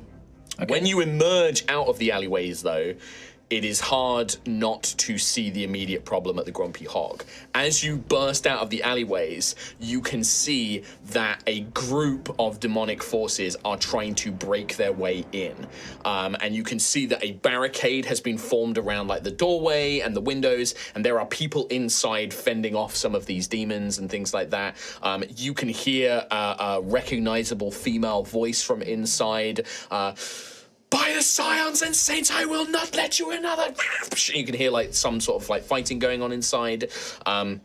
You also can hear, because Ophelia would recognize Hogrim, the innkeeper, the sort of pig Wildheart man, because you've been served by him before. He's like calling out like, "There's another one in that window," and like you can hear him like fighting and smashing around inside as well. But they are clearly being besieged here in the inn, and they are being attacked. You guys have a choice. Like, if you guys want to help out, it is going to be a combat scenario, or you can carry on and hope that they are okay by themselves. Are there any lanterns that are just constantly pouring out these creatures around here? Like, it's the open... I would say around here, there would absolutely be some, because you're right on the plaza. There are multiple, like, all around the plaza, and then in the side streets and everywhere else, there are a ton of them here. Almost all of the lights around the plaza are pouring smoke, but it's not like they're constantly pouring out demons. Right. It's like they come in waves, like... Maybe it's they have, when a certain number of them are destroyed, more are sent through. Like, you don't think that this is like an infinite number of demons, the way that you've been seeing this fight go down. Yeah. It's just that whenever they're destroyed here, they can just come straight back again. So it's not like you're dealing with this infinite spawn. Sure. You know. Okay. But you can see that there is, at the Grumpy Hog, because this, if you do combat encounter, by the way, this is not going to be a map, this is going to be a Theatre of the Mind encounter. Okay. So you guys are in like an alleyway, maybe about 30, 40 feet from the entrance to the inn. There is a barricade at the inn, and there is this big demon. Quite big, quite strong, big bulky muscles, and it is breaking its way through this barricade with a giant demonic-looking axe made of this weird fellite metal, and it's like smashing its way. Come here, little piggy. Meanwhile, the windows, the upper floor and lower floor windows, there are these smaller, they almost look like gremlins, but they're made of light and smoke, that sickly green yellow light, like their bodies almost trail it, and they're like scratching. They've smashed windows, they're trying to pull in. There's some lady with like a broom who's like shoving them out, but they're making progress, about to break in. Okay. So there's one big boy, and I'm gonna say 1, 2, 3, 4, let's say 5 of these smaller ones. Sure. Well, I think we need to create an opening so that they can escape and get back to the church. Cathedral. Distract the big demon, maybe lure that out of the way, and then they can... Deal with the little ones. Yes, and then they can escape. Okay. 5 of us versus 1 big demon. Demon slayers. That's who we are. Demon temporarily. slayers. Right now. Okay. In that case... Well, you guys, so I'm going to have everybody make stealth checks for me. You were moving cautiously, so everybody gets advantage on this. Oh, cool. Because Ophelia was leading the cool thing. then. Actually, no, sorry. I'm going to slightly change it. I'm going to have Ophelia make it first because she was the vanguard. I'm going to stick to my own rules. So, Ophelia, you have a stealth check with advantage. You just have to roll really 19 total. 19. There it is. The demons are not aware of you. So you guys are actually going to get a surprise round. Hell yeah. A rarity. Whoa. Yeah. Bloody hell. None of these demons are aware of you. What are the rules on surprise rounds again? You basically get a free turn. Nice, all right, You cool. get a free turn, they don't get to do anything. You guys get to... Well, I think it's, we roll initiative, but they don't get to do anything on their turn, basically. Okay. So let's get initiatives from everybody. 11. Hang on, don't call it out yet. I've got a lot to do. Can you roll disadvantage? No, I just saw that one. And yeah, Gruff and Ophelia, don't forget that your allies act on your turn, so you only need 1 initiative. Oh, I am looking at him All the time. respectfully. So we've got, what, 6 basically free 6 guys. creatures going against this one guy first. So, Ophelia, 3. Xanthias, 7. Gruffith, 19. Rowan. 11. Alrighty. And then I've got a roll for... And I'll have Griel go after me. Yeah, well, you can choose each turn. Okay. So, big boy demon, Oh, big boy. Big boy. How far away, sorry, are we? 40 feet.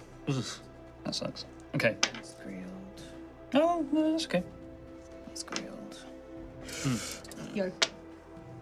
I got you. Do you got me? Kind of. Oh, Temporarily. okay. Fuck these little guys. Yeah. So at the top of the round, it is actually Gruff. They are not aware of you. They are, you have advantage on attack rolls against them and everything else, but you are about 40 feet away and down the other end of the alleyway. To the big boy, the smaller demons are closer. I'd say that there's a smaller demon about 20 feet away at the closest window. Oh, we have to go round the building to get to... Well, it's like, imagine you're on like a long alleyway, Yeah. like a long street. You guys are on a side alleyway. It's about 20 feet to the first window, and then the entrance is about another 20 feet after that. Okay. So it's like the lengthways of the building. Yeah, okay. And then you've got the second floors as well, and there's the flying creatures up there as well. I will point with my staff, and as I do, a ghostly illusion of a cormorant, an ice diver, flies out, flies towards the big boy,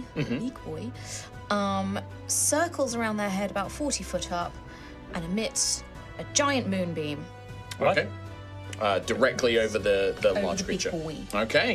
Can you make a Constitution saving throw? I've never cast this before. Yes, a Constitution saving throw, please. Okay. Got moonbeam now? 14. DC 14. That is going to be a failure. Full Cool. Drew That is. at this two. point. She told the Drew. And the Juju. Yeah, I changed out one of my spells for Moonbeam. Hell yeah. 6 and a 2. Get that 8. moon juice. 8 juice, radiant. It's radiant damage. It's important to note that. All right.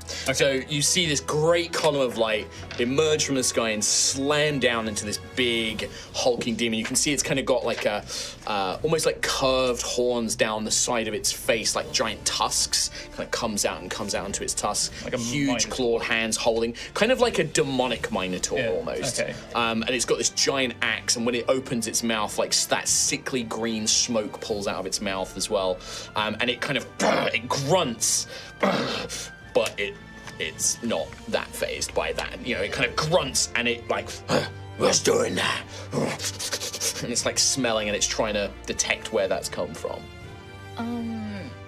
I can't cast a cantrip as well then as a bonus action, can I? As if it's a cantrip, you can. I will shillelagh Shillelagh. my staff. Yeah, that's Shillelagh. fine. Are you doing any movement? Because currently you're still in this alleyway grouped up with everyone else. I will still stay in the alleyway grouped up with everyone else. Alrighty, okay. And then would you like to have Sir Grield go after you? Yes, please. I would Okay. like him to do a marksman aim on. So a signature attack with a heavy crossbow, and then a marksman aim if it hits. Yep, so marksman aim basically gives him advantage, which he already kind of has anyway, but it means he does 2d6 extra damage when he hits. Ooh, okay. He's only got 3 of those per day. Yep. And what was it to attack rolls? It's a +5. 17, 18, 19, 20, 21, 22. Yep, hits. To hit. D10. Oh, it's a 1. I thought it was a 10. It's a 1. Plus 3. 4, So 4, and then and 2d6. it's a 3. So 7. Yeah. So he does, you see Sir Grield kind of takes an aim. His speed is 0 now until the end of his next turn, so he can't move. He kind of takes a position, aims, fires, and what normally would be like a really devastating shot on any kind of living creature, you see that it barely impacts on this thing, and it just kind of thuds in. Whatever thick slabs of muscle and meat it has on it to make its form just seems to absorb most of the impact. And then he looks, and he now locks eyes with Sir Grield and with you as well, Gruffith. And it's like, and he looks and completely forgets about the tavern and is now focused on the group that's attacking him. Oh, you've distracted it. All right, that was Gruffith and Sir Griald. After that, we go to, unfortunately, it is the little creatures go. But they are surprised, so they basically do nothing this turn. Okay. Then we go to Rowan. Rowan's going to whip his lute out, and he's going to Bardic Inspire Xanthias. Yeah. We've got this Demon Slayer. Demon Slayer! Power chord. Nice. I'm going to augment one of my spells. Flavor it, if you will. My Vicious Mockery is going to be different. So I'm going to cast Vicious Mockery on this demon, but what it's going to be is a harsh note that pierces the psyche. Yeah, I kind of prefer that. Like, Vicious Mockery is like, you smell like poopy, and then they die. I'm like, Sure. that's lame. yeah, sure. I like that as a reflavoring. Like, there's actually just a horrid note in It's their a mind. resonant frequency that just like I like that a lot. pierces The brown note. So that's a wisdom saving throw. 8.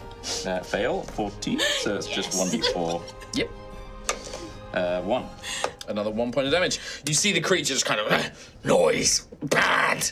And with your Bardic Inspiration, you have that little mote floating above your head. It's a tiny rowan cherub. Cute. Is he naked? Nice. Naked? Yeah, of course. Nice. Perfect. All right. Anything else on Rowan on your turn? Are you staying in the alleyway grouped up with everyone? I'm going to stay right behind Gruff. Okay. And Sir Griald. Alrighty. Xanthias. How much movement does Ophelia have? 35. So just wondering how risky I go with this.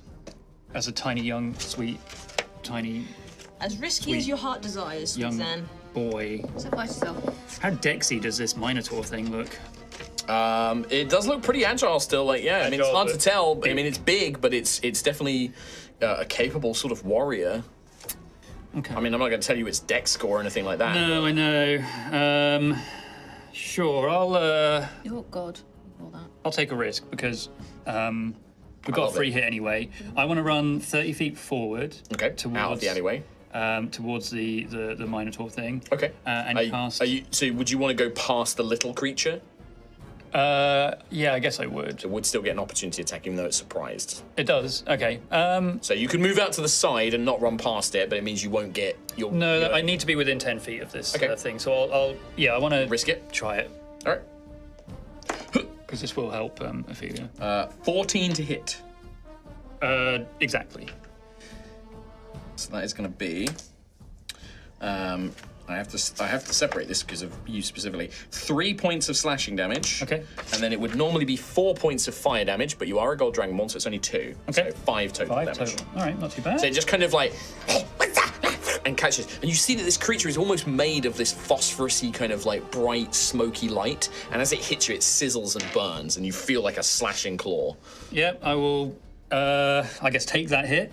But as I get within 10 feet, I will runic slam the ground for an earth tremor. Cool. It needs to make a dexterity saving throw, the Minotaur. save. And I guess anything else within 10 feet. Yeah. 7 total. Anything else within 10 feet? Yes. Okay. Doesn't affect one of the methods, but the barricade will get broken. Done it now. Done it now? So yeah, earth tremor. He is now prone. Okay. The It's Minotaur. not prone? It Yep. takes 1d6 bludgeoning damage, so 1 damage. Okay. And the ground in that area is loose earth or if the ground is loose earth or stone. It is like stone. this it then becomes difficult terrain until cleared. Okay. So, oh shit, that makes it more difficult for you to actually get there. Makes it difficult for it to get out as well. Makes it difficult to get out, sure, but I didn't consider that. Well, anyway, It's cool. Oh, he got for rest. Done a cool move. I've done a cool move, and so it's you- now prone. Yeah, you run forward, you slam the ground. You do hear the shattering of like wood and barrels and tables and things that were forming this barricade. This thing looks like it would have, like, this Minotaur demon thing would have got through that very quickly. Sure. It looks like maybe it's just arrived or whatever. Yeah. But yeah, the thing falls to the ground. It kind of grunts. It looks over to you like, oh, I can smell your fear. Oh, good. I'm pungent. Anything else on your turn? And that is all. All right, Ophelia, it would be your turn. The big demon is last in the initiative, but it's surprised anyway, so it's not going to get its turn this turn. Right, What's cool. last? It's last. Yeah. No. The raven is going to go after me. Okay. So I'm going to rage and I'm going to charge towards this demon. Okay. You'll have the same thing of if you want to get close to the big demon, you're going to have to go past one of the smaller ones. Sure. It's already used its opportunity attack, actually, so it doesn't matter. It Right. can't make an opportunity attack against you. So I'm gonna take out my. Did I use Rusty or Whip? I thought I'd just use both. I'll. So you'll move, it was 40 feet away, you'll move 35 feet. 35. So you'd be 5 feet away from it, but it is now difficult terrain within 10 feet, so you'd actually only just. You'd be about 10 feet away from it because of the difficult terrain. I'll use my whip. Cool. Yep. Got the range. Got my Whip has range. 10-foot range? 10-foot reach. 10-foot reach. I thought it was 5. I thought I fucked that with the And difficult. I will reckless and give myself advantage. Okay. You'd have advantage anyway, right? Yep. Surprised. True. So you don't need to reckless. And prone. I'm prone. Very true. I don't think I'm gonna hit it. Honestly. 9 plus 13 to hit. Just barely hits it. It is its AC. It's a big, It is a big boy. So it's low on the ground, yeah, it's not armoured, it's mainly just like muscle and flesh. Cool. Kind of almost red fur. Nice. Oh no, sorry, sickly yellow, like a kind of burnt yellow fur. It's kind of cute though. 4, 5, 6, 7. It's like a big Pikachu. Is it that big mini that I was looking at earlier? No. With the loincloth? 5 total damage with whip. 5? Yeah. Okay. So that is a creature that you've struck, so you get a blood point as well. Don't forget all your blood stuff for your rage. Point. Cool. The whip cracks out, whoosh, slams into the creature's flesh. And then I would. Can I bonus action any of these? No. Okay. And I've raged anyway, so no. You've That's used my your turn. bonus action. Yep. So Yep. I am donezo, and I can't All move right. back. So that's my turn. All right, so the Raven goes. Raven can fly in. Whee! And It's got 60 foot of fly. 60 foot. I'll get the Raven to make a distracting strike. So it makes an attack. On a hit, the next attack against it has an advantage. Okay, so make an attack. As long as this attack hits, it gets the distracting strike. Plus 5 to hit. It has advantage as well, Okay. because of the prone and surprise. Ooh, 24. 24 hits. Yep. And then Sick. D6 piercing. Plus 2, I believe. Plus 2. Numbies 3. 3. You guys are like We're rolling hitting, low on but the you're damage. rolling low damage. Yeah. Whoever attacks next has advantage. Yep. So the next attack against this thing has advantage, so it's all good. What do you get with triple advantage? Nothing, unfortunately. But yeah, you just pile attacks. This thing's on the ground. Again, it doesn't even look bloodied at this point. You've been like, but all the blows are like these nicks and scrapes and these low cuts and not quite digging through into its real meat and flesh. You see now that all of the flying creatures, though, immediately turn their attention on all of you. Like, sensing being attacked, almost gleefully, like, even sensing the suffering of the creature that's being attacked, they all get so excited. They're like, yes, pain, suffer! And then they just turn and descend on you like this flock of angry things on their turn, obviously. Yes. The big creature as well is now fully aware. So we go to Gruff. Definitely demons. I will. Is there a little flappy demon near me? Yeah, so the way I'm going to say the demons is there's 2 that are within 20 feet, but 1 is 20 feet up in the air. And then the other 3 are around the main entrance near the big demon, but up in the air on like the top windows and stuff. So you've got 2 there, so 2 within 20 feet, but 1's up in the air. And then the rest are all about 40 feet away up in the air as well. Would they have been in the moonbeam? Not in the moonbeam, no, they would have No. been scattered around, yeah. And my guy is still in the moonbeam, right? Yeah, he's still in the moonbeam, yeah. So he'll take turn, I believe, on his turn or your turn. Let me double check this. I think it's on his I think turn. it's his turn. I think it's the start of his turn if he's start in of it, turn, yeah, isn't or move into it for the first time. Starts it in the area. Or starts its turn there. Yeah. So didn't he have a turn last? No, he's yeah. I mean, he would have started his turn because it was surprise round. So yeah, I guess he would have had it on that. Yeah. So I would have taken take the save. Yeah. Nice. I do save that one. That is going to be an 18 Okay. con save, so half damage. I rolled a 6 and a 1, so 7. So half that to 3. Moonbeam and surprise round is pretty strong. It's pretty strong. Yeah. I'm guessing he's still looking like a dickhead though. Yeah, he still looks fine. Yeah, he's burning. Like you can see some singeing, but this thing is shrugging off these attacks. Looking like a dickhead. That's not going to change. We're not going to change this. I will use my action to move the moonbeam to the two demons The little flying ones, yeah? So you move it off the big guy, slide it along the ground basically, and so it will catch the two flying up in the air. Sure. I guess it's like he kind of whistles, and then like the ghostly siren moves and it flies forward and then catches the two of them. Yeah, I'd say that they are within range where even though they're not flying directly above one another, but the moonbeam will catch both of them. The first one is a natural 20 on the saving throw. The next one is a 13. I rolled a 10 for damage. Okay. So one will take 5, and the other one will take the full 10. Yeah. Okay, yeah. The moonbeam, one of them looks badly burnt by the radiant light, like, I hate it, and it's like screaming. The other one is like kind of resisting it and is now focused very solely on you guys. Okay. I'm trying to. So it's bonus action to move it. Is it? I thought it was an action. It might be an action. Oh God.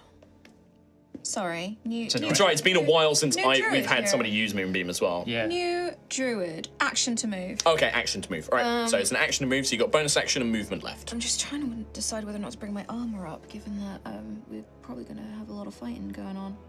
Yeah, this might not be the only fight. Yeah. I'm going to risk it for now and not bring my armor up. So bonus action wise, I don't think I'm going to do anything. I'll stay where I am as well. So next to Sigrild and Rowan, Xanthias and Ophelia have now moved out, basically. So the three of you guys. Step back into the alley a little bit, actually, so we're not all like clumped up together. How far back do you want to move? About 10 foot, just so we're 10 foot away from Rowan and Griel. Yeah, I just don't want us all clumped up together. It is quite a narrow alleyway, so you're just back. Yeah. Okay. I'm just back. All right. Okie dokie. Well, after you, Gruffith, it is the sort of smoke demons, basically the phosphorus demons. Two of them are going to. Oh yeah, sorry, Sigrild. Yep. His speed is 0 to the end of his turn. Yeah. Can I attack the high up flapping demon that's in this moonbeam? Yep. That'd be the one that took the full 10. 12 points to hit. 12 to hit will just barely hit. Yep. Okay. 4 points of damage. 4 points of damage. Still up. The bolt passes through, but this creature is kind of made of this amorphous material. It does damage it, but not quite enough to fully destroy it. The bolt just not quite catching it quite right. Okay. Was that the one that took the most damage from the moonbeam as well? It did, yeah. Okay. Yeah. It looks heavily diminished at this point. So it'd be bloodied, but it doesn't have any blood. All right. So after Sigrild, then it's the flying creatures go. The two that start in the moonbeam. The first one fails. The one up in the air, that is going to be a 17 for the one up in the air, so it's going to take half damage. 17 points of damage. Whoa. So the one that was on the ground that was only partially injured evaporates. Like the moonbeam burns it to a crisp. 17 halved would be 8. Which is also just barely enough to destroy the one that was flying up in the air. So the moonbeam, you see these things, they turn, they're about to fly towards the group of you in the alleyway, and you can see their mouths building up with this yellowy phosphorus flame as they fly towards you, but the moonbeam, before they get out of it, just incinerates them. Nice. Nice job. The three that are around the other part of the building are going to descend upon Ophelia and Xanthias, unfortunately. Okay. And where the two of you are, you moved up a bit close. They are all three of them. Well, in fact, no, because they also still want to get to the people inside. I am going to roll a d6 for each of them. So for this one, it's going to go for you two. The next one's also going to go for you two. The last one is basically, with that barricade being destroyed, it flies into the building. Okay. And you hear it like... All three of them, though, the one in the building, they're all going to use their fire breath ability. So I need Xanthias and Ophelia to make 2 dexterity saving throws. You can use your moat if you want, Tom. You can use fate points as well. What else can I use the moat on? Ability check, attack roll, and saving throw. So it's a d6 you get to add. That'll be just to one of them, right? Yes, to one of the saving throws. I'll save it for an attack. This is a danger sense as well, Ophelia, so you get advantage. That's what I was going to ask. Yeah, you can see it coming. Oh! Okay. Nat 20 on the first one. Nice. Success, you take half damage. And 12 on the second. Both successes, you're going to take half damage from both. Sweet. Xanthias? I've got +1 on my save. I've got a 5 and a 6. Failure on both of them, I'm afraid. But it is fire damage, so you're taking half anyway. Half damage, yeah. So from the first one, it would be 7, so 3. Okay. And then the next one would be 7, so it's another 3. So you only take 6 points of fire damage both. You do hear Hawkrim kind of like fire as you hear, and you begin to see like flames licking at the tavern inside as this creature has used its fire breath inside. From the outside, who was on like the bottom level defending? It was hard to. You have not seen inside yet. Okay. I just didn't know if we could see people up there. Yeah. No. It's only one flying thing. Yeah. How bad could it be? How bad could it be? That is all their go. 2 of them are destroyed. We then go to Rowan. Can Rowan reach with 30 feet of movement, the big boy? No, you'd have the Ophelia could only just barely get within 10 feet because of her extra 5 foot of movement because of the difficult terrain as well. You can get 30 feet along, which would put you 10 feet away from it, basically. Okay, I'll probably put myself there. Okay. And I'm assuming you will run around the moonbeam. Yeah. Not through it. Yeah. No, I'll go around it, I think. And then I'll get my longsword ready. Okay. For next time. And just for now, do another vicious mockery. So it's Okay. a whiz save. On the big demon, yeah. On the big boy. It's going to keep him distracted. Yeah, 9.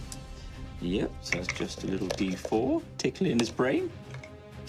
That's 3 this time. Okay. I shivered when he said that. He does look like you see like this like yellow kind of sap-like material come out of its nose, like its drool and its ears. It is bloodied. Oh wow! By that. Even demons bleed. Yeah. Anything else running on your turn? That was your move, action. Yep. Alrighty. In which case we go down to Xanthius. The flying imps that came down towards us, was their fire breath at range, or are they within? 15-foot cone, so they are currently 15 feet up in the air, breathing it down on you and Ophelia, basically. Not too bad. Yeah, I was worried I'd have a disadvantage on my attacks. I will just do a firebolt on one of the 2, 15 feet away. Natural 20. Oh. Nice. Okay. So D10 maximized plus another D10. D10 maxed and another 5, so 15. They are resistant to fire, figured they would unfortunately. So 15 halved would be 7. The firebolt kind of burns up, like ignites inside the creature, and you see like fire weak. Add it to this. Can't add it to damage. Attack roll. Attack. This isn't an attack roll. It's damage roll. Yeah. You got 20. And as a bonus action, I will spend a sorcery point to gain 2 runic shields. Nice. Yeah, the creature's kind of like pang at its body. It sounds like, fire weak. You're weak fire. Balance goes stronger. Unfortunately, I'm resistant to fire. Most of my attacks are fire. And I will... actually, I'll stay where I am and try and sort of goad these things to come after me because and ask Ophelia, while this thing is down, destroy him. We'll try. Well, it is Ophelia's turn next. Yeah, Ophelia's going to try and hit this demon again. Yeah, well, you can step into the difficult terrain now, no Yep. problem. It's still prone. Cool, yeah, So you I'm have going to go for it. advantage on any attacks. Yep, let's go. 12 with veracity. 12 just barely misses, unfortunately. Dang. Okay, no worries. Yeah, no, what it's thick flesh deflects the blow. Veracity does not find purchase. Anything else I can try? I'm going to try the whip. Yeah, I mean, you can make a bonus action offhand attack. Yeah, I'll do that again. 15, 19. 19 hits. Nice. Okay, so I'll whip it. Wait a minute. I'm going to real use good. Blood Fury and give myself an extra D6 damage. Nice. With the D4. Oh my god, big numbers. 6, 7, 8 total damage. 8 total damage. The whip kind of cracks, lashes it. And you see the creature grunt like, there's nothing compared to the peach. Okay, and then I'm in its range now, so I'm just gonna stay there. Yeah, that's my turn. Alrighty. I'm gonna send in the Raven. Yes. Cool. Should I have Should I get? I think I'll get the ravens to help Xanthius with one of the demons. Flying creatures. Yeah. Yep. So I'll Okay. get The him one in. that he firebolted. Yeah, let's do that. Okay. I'll use swift wings as well. 6, 7, 8, 9, 10, 11. 11 to hit. Just barely hits. Yeah, but it does hit. That is their AC. And 8 damage total. Oh, nice. 8 damage total. That really badly. It kind of almost pierces through the smoke-like creature, ripping apart one of its wings, this fey-like raven tearing into it. And you see this thing like, fey creature! They shouldn't be here! And it's like fighting with the bird in midair now. Motherfucker. Cool. Anything else? Swift wings? It means it could move without provoking opportunity attack. Yeah, Oh, I'll have nice. it sort of stay. I have the raven sort of stay around Xanthius and those other 2. Yeah, well, it's currently engaged with one of them, Yeah. so it's in melee combat So with that it'll one. stay Yep. there. Yep, nice. Okay. Nice. Right. Big boy. Big boy gonna stand up. Big. That's half its movement. You move the moonbeam. It's on the little ones. You do half its movement, though, which is somewhat good. Well, I mean, what's its... Its movement is 40 feet. So down to 20. Down to And 20. it's on difficult terrain, but it's right next to Ophelia.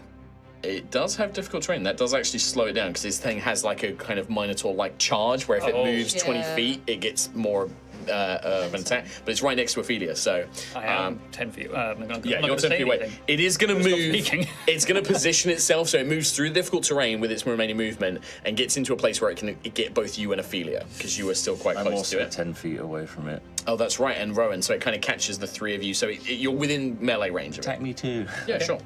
It is going to do its goring tusks attack, against Ophelia, and then it's going to swing its big axe towards. I'll roll randomly. 1, 2, 3, 4, 5, 6. Sounds like you... 1, 2, Ophelia. So both attacks are going to go into Ophelia. Good.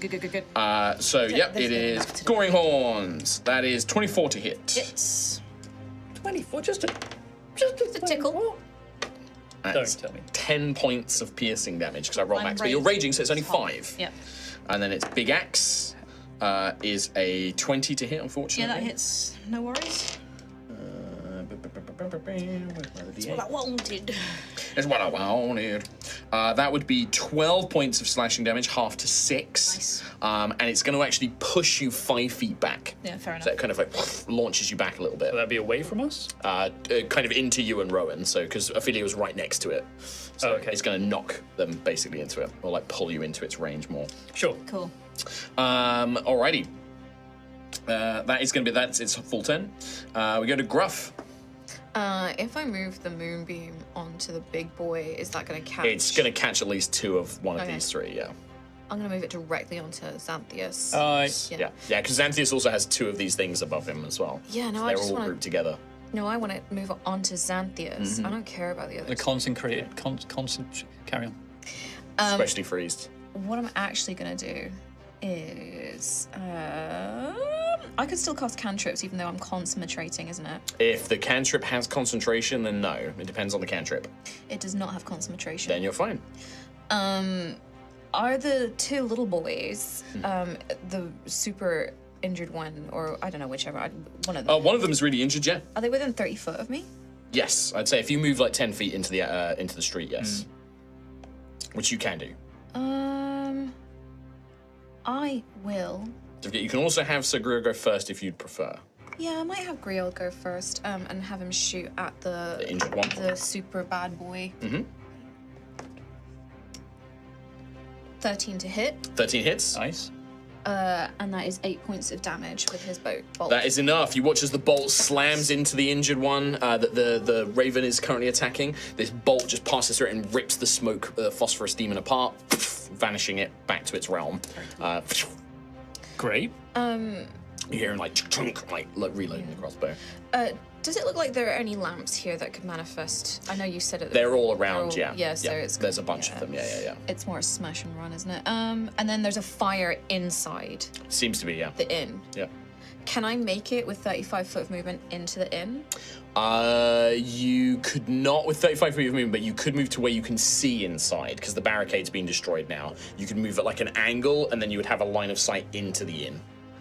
But you couldn't get into it, no. And then can I attack the demon that went inside with 30 foot? Yeah, I'd say that you can get within visual range of it, yeah. But you can't get inside. Yeah. But then there is also a second demon upstairs, isn't there? Dicking around. There's one flying above Xanthias and Ophelia still, yeah. Okay, I'm gonna go for that one. Okay. So that is a melee spell attack. If it's melee, it's flying up in the air. It's 15 feet up in the air at the moment. I have 30-foot range on this move. You said it was melee spell attack. Yeah. What spell is it? It is a thorn whip, sir. Oh, yeah, in that case, yeah. that's different. Yeah. I was like, Easy melee to spell have attack, but yeah. disadvantage if it's close to you. Yeah. Yeah. But it has a range. 9 plus, what the fuck is my, 6, so a 15? Hits. I have never cast this before, what do I believe it's do? D6. It's a 1d6. 5. 5 points of damage. As he whips. And I believe you pull it, is it 10 feet or 5 feet or 15 feet?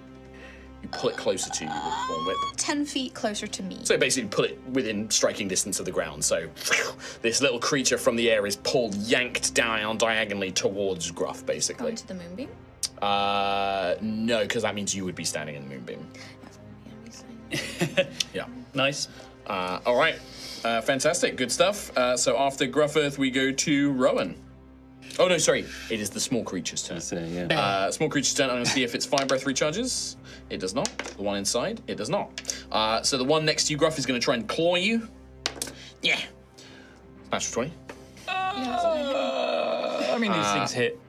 Yeah, so that's going to be 5 plus 6 points of slashing damage, and then 7 points of fire damage. Because you are not a gold dragonborn. So it kind of like lunges and catches you on the neck and it's burning. Even though it's made of like smoke and light, it still burns as it touches you. Die! Balaskol make me strong if me kill! Then it's Roman's go. Rowan's going to healing word Gruffearth, almost in perfect unison of just getting hit. Nice. Good timing, bro. So that's a D4 plus 4. 8. Full. Wow. Down. Nice. 8 HP. 1. And then he's going to, What's your bonus action? long sword. He's going to swipe a big boy. Okay, yeah, he's still up. Yeah, he's still within range. 14 plus 5, so 19. 19 hits. 3, Yeah. 17. And then a D10. 8 plus 1, 9. 9 points of damage. Badly injured. This thing is looking pretty rough at this point as you slam the sword in, slicing through its thick muscle. You see it begins to trail that sickly green smoke out of it. Slow and move down. I'm gonna eat you. I wouldn't.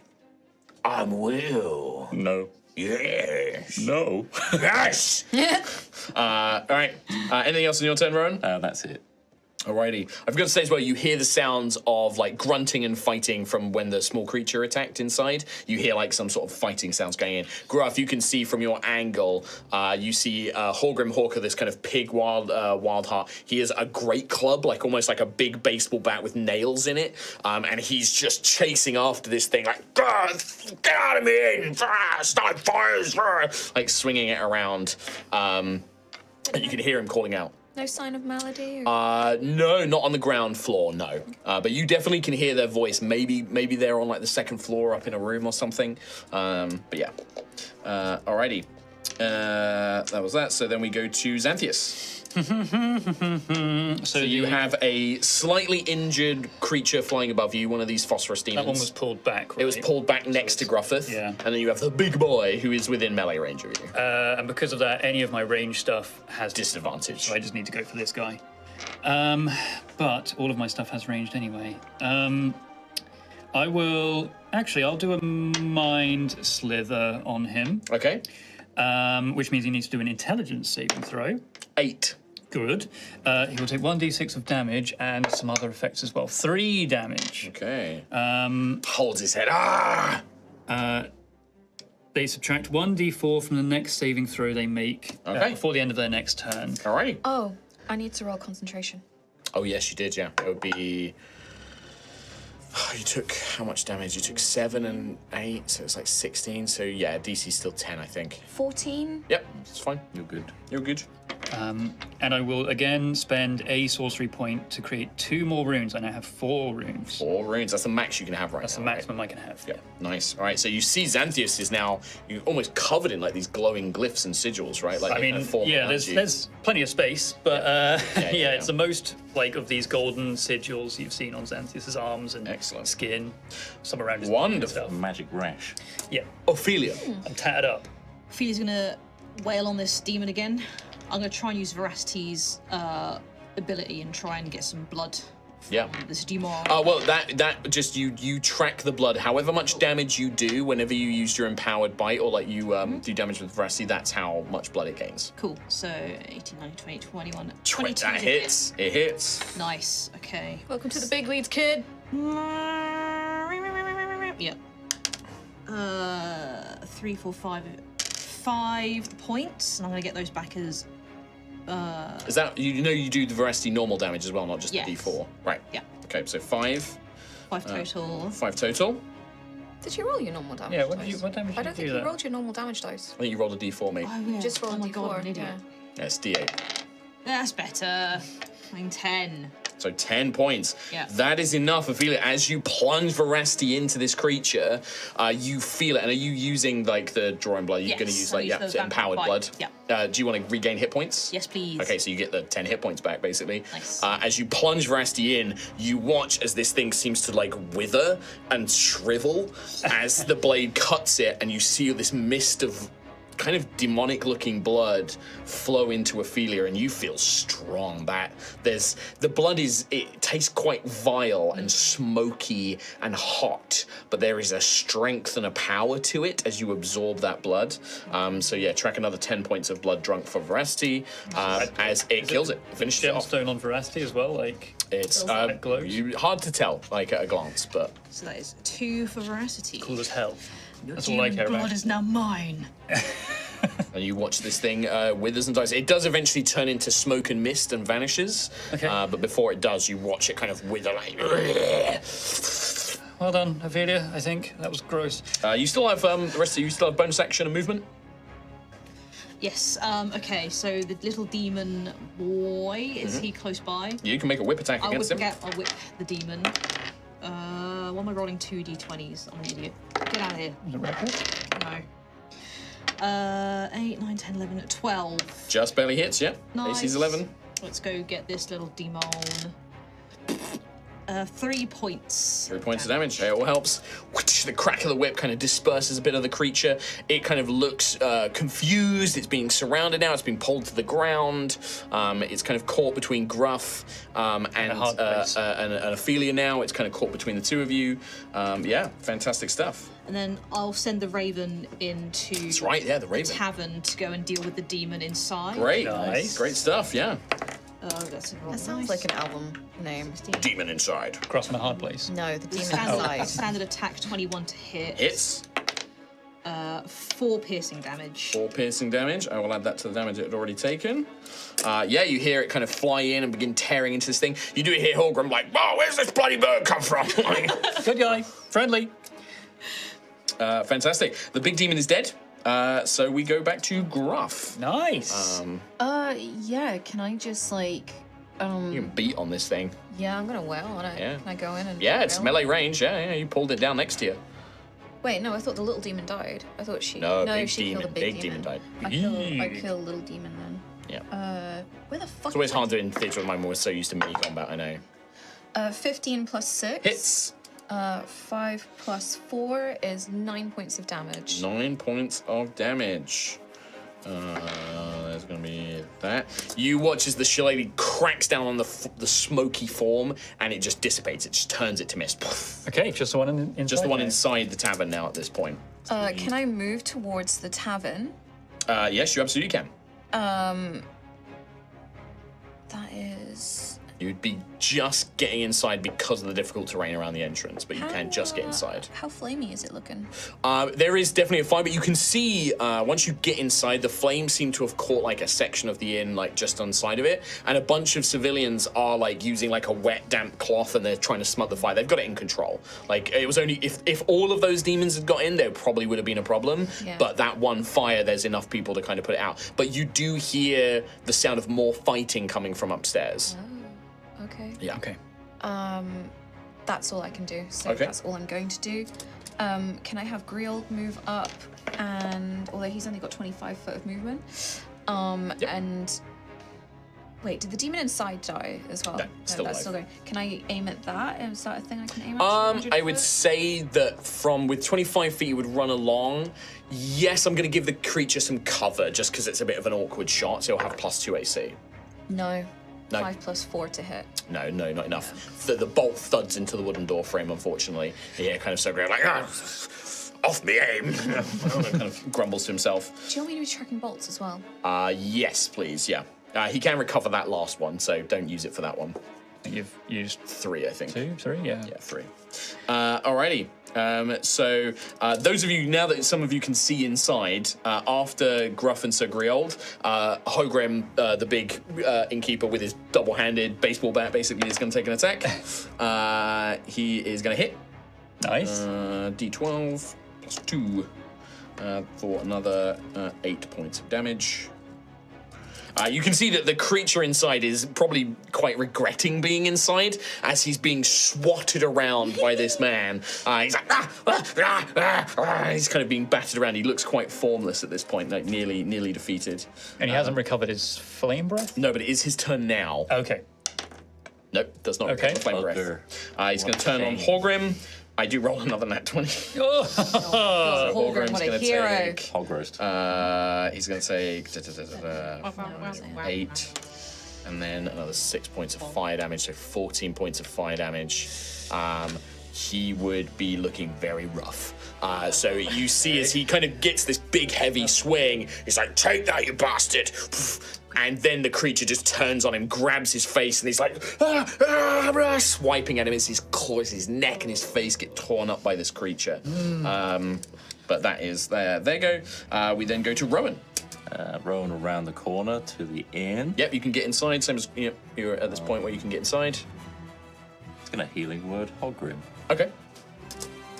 So that's a little D4. D4 Not + 4. at his door. 8. 8, yeah, I mean, a huge heal. Like, you see, like, kind of the demon, the phosphorus demon flies off from his face. You can see these hideous burns and claw marks in his neck. You reach out and, like, a note or a vibration, you see the wounds begin to heal and close up. Am I close enough to slash it with my long absolutely. sword? Yeah, the remaining little phosphorus demon, or at least the one you can see. 11. 11 does barely just hit. It is its AC. Okay. Sick. 4 points. That's just enough. You watch as the sword cleaves through the remaining bit of the smoke, once again turning to mist, it evaporates. That's wicked sick, dope. That is wicked sick dope. Did you say there was more noise upstairs, though? Yeah, you can, now that you're inside, you can hear that. When you heard Benedict's voice from before, it was slightly muffled, and you can hear it's coming from upstairs. You hear this kind of like gasp of pain, grunt. You hear like something slam into the wood, and Hallgrim will just say, the sister Inquisitor, she's fighting more of them upstairs. Okay. We can deal with the ones down here. You lot, start putting the barricade back. And they start kind of all gathering up. But we won't stay in initiative at this point. What are you guys doing, like, once you kind of get in? Like, we've got Rowan and Gruffith are inside the inn still at this point, so Grield, Ophelia, and Xanthias are all still outside. What do you guys do? Rowan will go upstairs. You just rush upstairs? Yeah. Yep. What about Gruff? What happens with Moonbeam?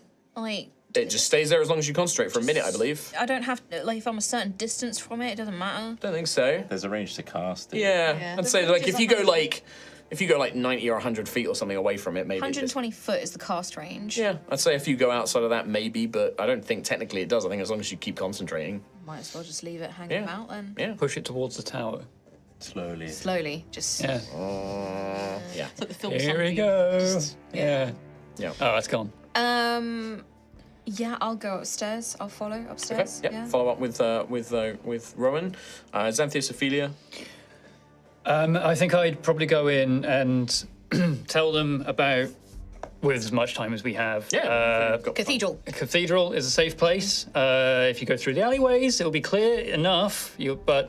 Hogrim will say, like, you sure? Like, we can't really risk it. These people aren't fighters. If we take them out somewhere that's not safe, are you sure it's safe to go back that way? We came from the alleyways, and it's... And the cathedral, you said, is safe? Totally safe. Go to Blackwing's Tower, and then head straight north, and that route should be clear. All right. Hallowed ground. Anywhere that's hallowed ground. All right. And you call out, it'll be like, right, you, grab that club over there, you. And he goes in behind the bar, he, like, pulls out, like, some short swords and, like, pieces of old, like, adventuring gear, and he throws them. He gets, like, probably, like, a young, like, artisan, like, maybe she's, like, a weaver or something. He gives her, like, a short sword, and he's like, right, you hold that, right, you lead them. And he's like, right, follow me.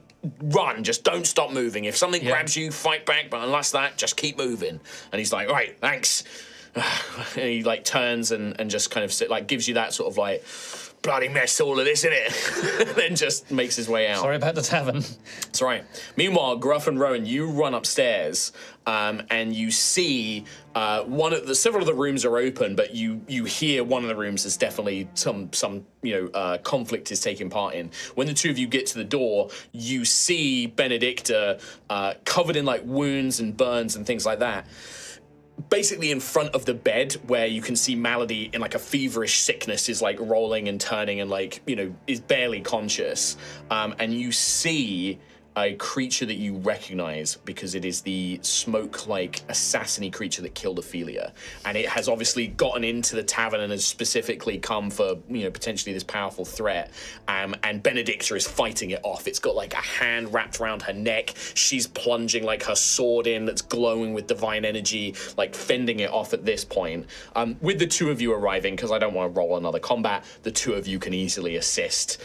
Swinging at it with swords, with your shillelagh, you can easily kind of fend this creature off, and then with one final divine smite, Benedicta can basically like finish this thing off. If you guys had taken too long, or if you hadn't intercepted, that might have gone a very different way. It looked like Benedicta was pretty much on her last legs. Oh, good. She kind of falls to like one knee, but immediately like turns to her sister and is like checking Malady, like making sure that she's not been wounded or anything like that. And then when she can see that it's clearly safe, in ragged breath, she just looks up, her blonde hair kind of stuck to her face through sweat. You can see several of these burns. Thank you, Saints and Scions, thank you. We would be very appreciative if you have any energy left to head to the cathedral. It is hallowed ground. You'll be safe there. I will try. I have to carry Malady. There is a group ready to travel downstairs, the tavern keeper and everyone else. I'll help you take her downstairs. No, I've got her. Once she is safe at the cathedral, is there anywhere that you need my sword? You take a moment to rest. No, there is evil in this city and it must be purged. We can agree on that at least. There is a tower. At least that, yes. We're heading to the western tower. The western tower or the watchtower? Why? Watchtower. There's a light. One of the watchtower lights is flickering. We want to bring it down. We think it's faulty, and maybe if we break that, we can break the hold over everything. Very good. Once I've secured Malady, I will make my way there. Wait a moment, and then I'll touch her and on the arm and cast Cure Wounds at level 1. Okay. 5 points of healing. 5 points of healing. You see some of those burns and the scars, the wounds, the slashing wounds begin to heal. And she sort of nods her head, lets out a breath, and seems to catch some of her energy back as well. Thank you. Gruffith. You've got this, sister. I know you have it in you. I do. I will not let my sister fall, nor will I let Ashen's Rest be consumed by this foulness. We must not let it stand. Who is responsible? The lamplighters? The lamplighters and maybe even Ilkara Sunsword herself. To think that she would betray her own.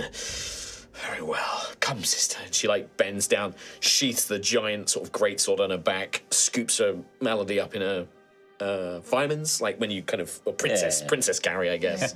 Kind of scoops her up. Malady is completely not conscious. She's murmuring. You can hear, no, yes. A feverish kind of thing, and she's kind of twitching and shivering and things like that. Benedicta just sort of holds her close. nods, makes her way downstairs and joins the team. Guide her down. Yeah. She's once now that she's kind of fought off those enemies, she's fine. Hogrim and the others are just getting ready to leave, and the group of them are going to make their way back to towards the cathedral. These two are with you. Oh, Hogrim just nods like, good. I could use that one's sword, and he kind of points to Benedicta. Good luck. Good luck to you as well. Saints and Scions go with you. I will join you as soon as Melody is safe. I don't doubt that. Go away. Well, we need to keep moving, but hopefully we'll see you later. You will. With that, you guys have. Where would you like to head from here? Friendship secured. So I guess Mutual goal, I think. They will remember this in the corner. Yeah, absolutely. So I guess the question is, if we go the most direct route, we're going to skirt by the base of the Pharos. We're going nowhere near the Pharos. Yeah. So if we go, well, it's kind of going back on ourselves, but north, it takes us to the Blacksmith's Guild. And then you could cut across Greyforge, the main gate, and make your way to the tower that way. Your other option is to cross the plaza and start heading south, which will take you past the forge, and then you can circle around from there. Latte Fun and the tavern as well. Keep up a couple lattes. Get Tyria as well. Yeah. Nah, Tyria's fine. Tyria can't move that far from the inn, unfortunately. But I feel like the choice is either we can go north and go through like the guilds, or go south and go past the forge, and then west. So either way, I mean, the Blacksmith's Guild could be useful because they were already opposing the. I feel like if we told them, hey, you know what you're saying about the Lamplighters? This is your time, buddy. Yeah. Fight back. But then also the same with Forge actually. would have the High Authorities. Yeah, and it's also where the High Marshal and many of the soldiers probably are based as well. And it might have Teresa as well. So God knows what's going on with Teresa. So either work with the guild, which will have a lot of probably not trained fighters, or go for the Authority, who is probably already doing something against this anyway. But we can at least advise them. That tower there, It that's would the place also to go. mean crossing the plaza if we go to the forge. As you guys are discussing this, like as you look out, you can see the Everlights around the plaza. Many of them are beginning to conjure creatures again, and some of those creatures that you defeated look like they're making their way back. You also hear another roar. I will not let this land fall. Begone, you and that filth, this metal that you have consumed. And you see Duke Ignarius grabbing Obsidius, slamming him into the ground. He manages to pull himself free, maybe teleports with magic. This kind of black and red dragon disappears in a swirl of magic, reappears nearby. Father, you are not yourself. Calm. This is some spell. And they take off into the air, being pursued. This ongoing battle as Duke Ignarius is kind of completely now in the illusion of this being the Oriat insurrection. But we did see something like someone or something controlling something at the top of the Pharos. Some sort of figure maybe directed part of it or was involved in it in some way, but it was, it's small and very far away. There's a small temptation where I'm like, do we go to the Pharos and stop whatever is controlling? At the source. I think we need to pick our battles. Yeah. Okay, well, I think if we go across the plaza... You can see as well that shape, that kind of cyclone of mist and light and smoke, it's now... There's a form.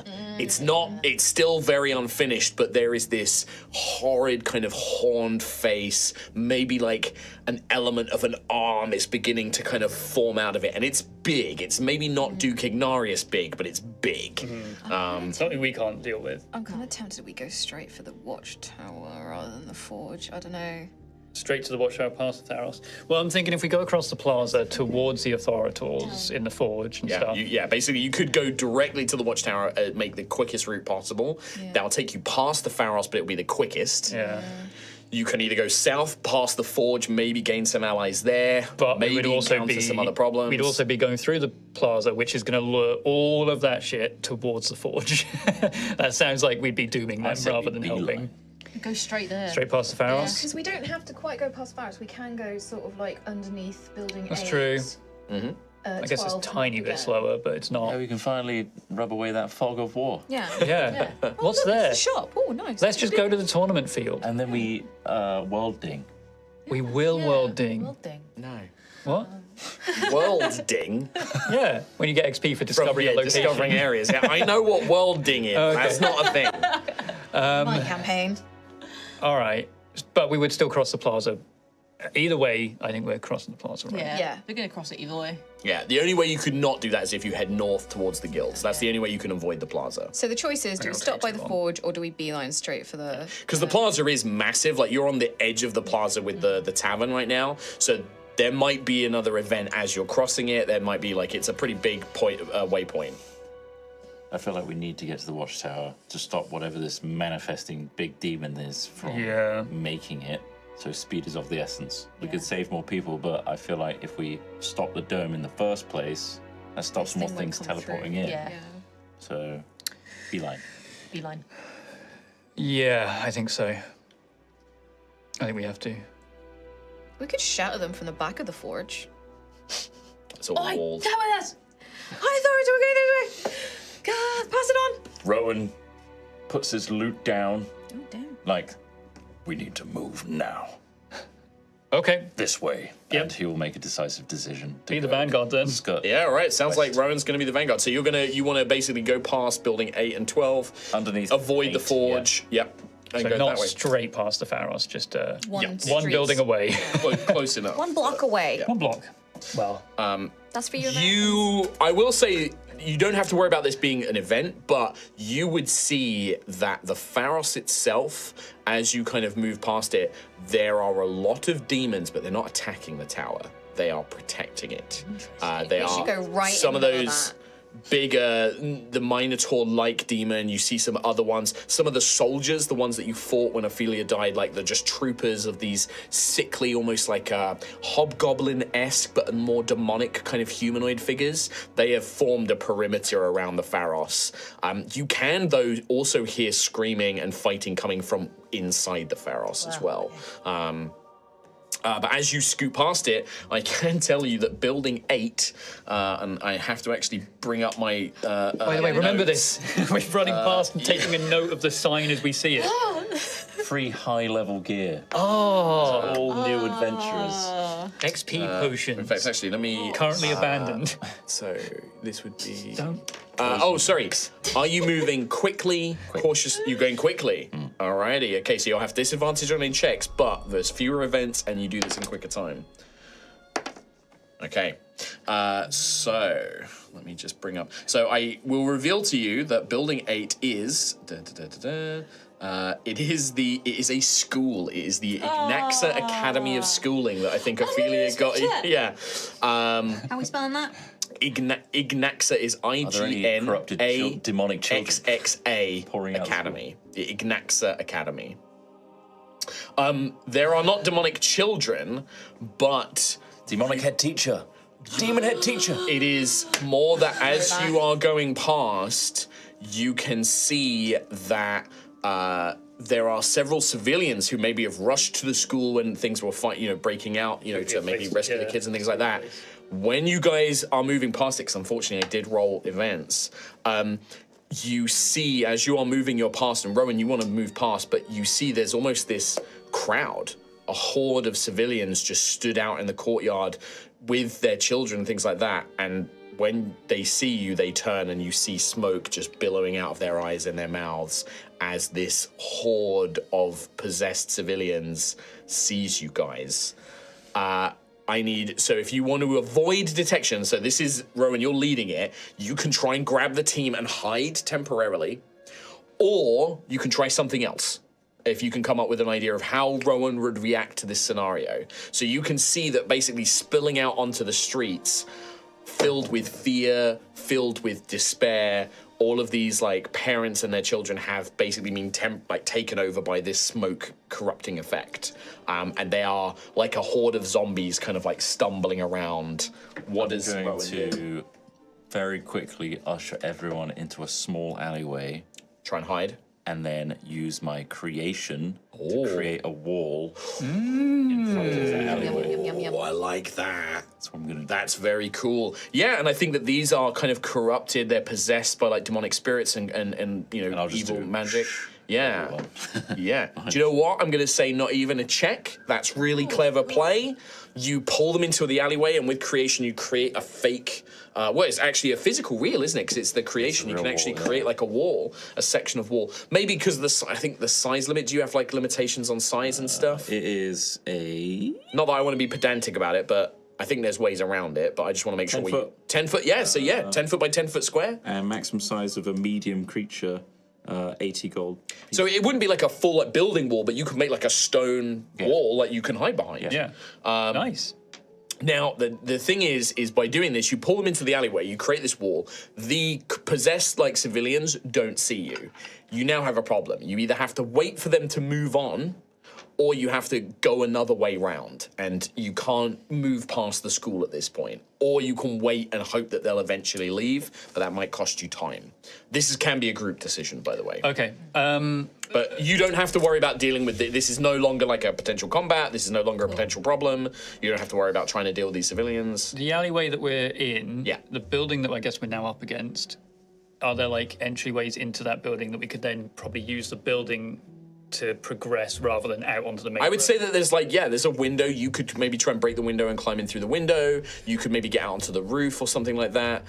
You're not going to be able to, you can't use this building to get into where you were going to go. You either have to go back and go to the forge or something like that, or wait and let this group kind of, because they are kind of in that zombie way, kind of stumbling around. They're confused. They're possessed by this demonic thing. Like, they're almost quite bestial. They're kind of like animals. Like, and like the kids are doing the same thing. Like, they're all being sort of corrupted by this. I don't know. I think kids act like that anyway. Yeah, it's true. Yeah. Beasts. Really important They are addition. Just poop. They're just, one step away from being feral. So This wall, if anyone's got high perception, each stone is a embossing of Rowan's face.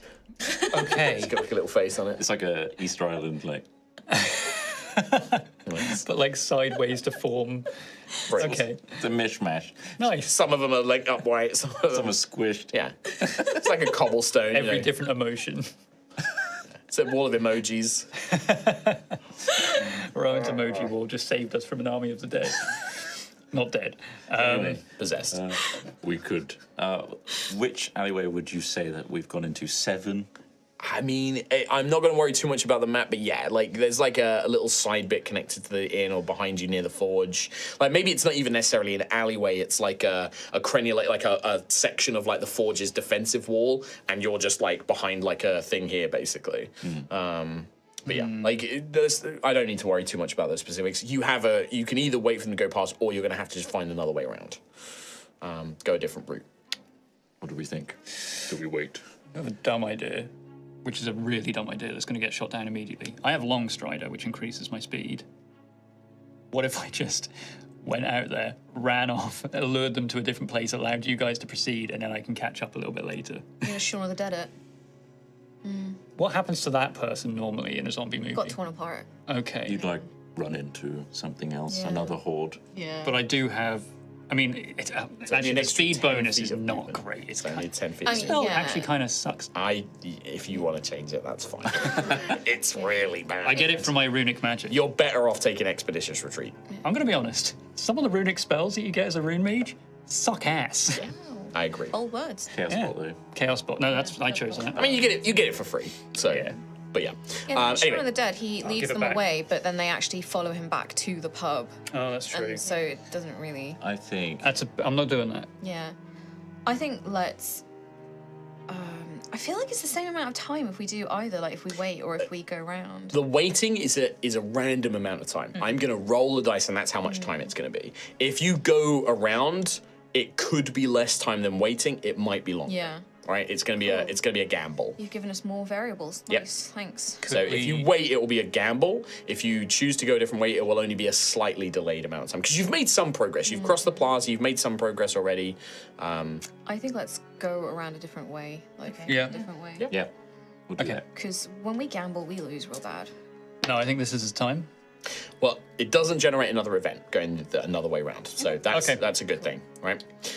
You eventually make your way around, and when you don't go to the forge, you don't have to worry about going to a different location or anything like that. You basically just take some side streets and get round the alleyway. The building 12, by the way, is a theatre called the Duke's Hall. It's a theatre and concert hall. Nice. The Duke's Hall. Mm-hmm. Can I retroactively, you know, when I made this wall, can I put a sign on it that says civilians head to the cathedral? How long does it last? 2 hours. Yeah. Yeah, you just written into the and wall. An arrow. Yeah. Absolutely. You can do that. Cool. Okay. Alrighty. So from there, no, they would have gone to there. We're going around a tourney field at this point. Yeah, so at this point, you make your way. Well, that actually gets you to the base of where the tower is. Those checks and Rowan leading the way. Nice. It took some time. I did roll some other stuff. Across the city. You eventually make your way, and you can now see basically a kind of street. You can see like it's an open, wide, quite large street near the tourney field, and you can see several buildings, a building connected to the wall with a staircase leading up, and then a great tower. And you can see up on the tower, on the wall, there is this kind of tall, slender tower with this blazing beacon at the top of it. And that beacon is projecting this kind of smoky light up into it. But that light is flickering. There is a figure from this distance now. You can see that in this tower, crouched by this light, is a dwarven shape who is tinkering and doing something to this light. And that flickering is becoming less random, and the gaps between it are growing longer. It is Morris Goldsight. You've never met them before, but you can immediately guess this dwarven figure tinkering with it, and they are trying to fix whatever is wrong with this light to stabilize it. The city street in front of the wall and the building, there are several demonic figures, there are several civilians, some of which are possessed, some are not. There's a squad of guards, and looks like maybe they were the guards who are, nearby and have rushed to come to aid. Okay. They are trying to fend off some of these things and protect the civilians, but you arrive on the scene as that is all taking place. If you want to, I'm not going to set the miniatures up yet, but because I wanted to show off the map first. We got maps. We got a flame with a light in it. Just because I built new terrain for this. So. We only got ourselves a GD tower. That tower is so tall. It's a tall. I had to position it in a way that didn't block anybody's camera or my face. It almost blocked your face. It almost blocked my face, and I think the bloody light isn't very bright. But yes, so you can see the street. There are some overturned wagons where people have panicked, creating a bit of cover, but this is going to be the battlefield to reach the tower. And up in this tower, we don't have it all unlocked yet. This is probably a little bit bigger in the actual kind of spacing. There's enough room there, but for the representation, Morris Goldsight is up here fixing whatever device is is creating this effect. Yeah. Okay. There are demons, guards. This battle is going to be basically the battle to get to the tower. Why has it got to be a battle? I think because they're demons and they are going to attack. Just make friends. No. Don't make friends with demons. But that is where we're going to end this episode. Okay. So next time, it is going to be on the control room. Yeah, basically kind of an assault the watchtower. Like your objective, I will tell you this before we do the battle. There are 3 Everlights here that are all corrupted Everlights. If you kill all the enemies, they are going to keep coming back. Yeah. Your objective is to get to this tower. To charge forward. Basically, if you can get to this tower and stop Morris and destroy this light or disable it or whatever, that is the objective. Killing the bad guys, not going to help you. Yeah, but more XP though. But there's also going to be the problem of there will be civilians here. There are guards here who are going to maybe be able to help you. If you don't stop the demons, they might kill those civilians or corrupt them and turn them against you and things like that as well. So rushing towards the tower, good idea. Might have to do stuff as well. And Bit of a trolley problem. Fuck them. Yeah, I mean, it's that thing of, you know, how heroic are you guys? Not named, are Well, you know, how heroic are you guys? Not named, are well, Gruff wants to be a knight. Is a Gruff knight. does, Kim doesn't. Fuck him. There you go. Yeah.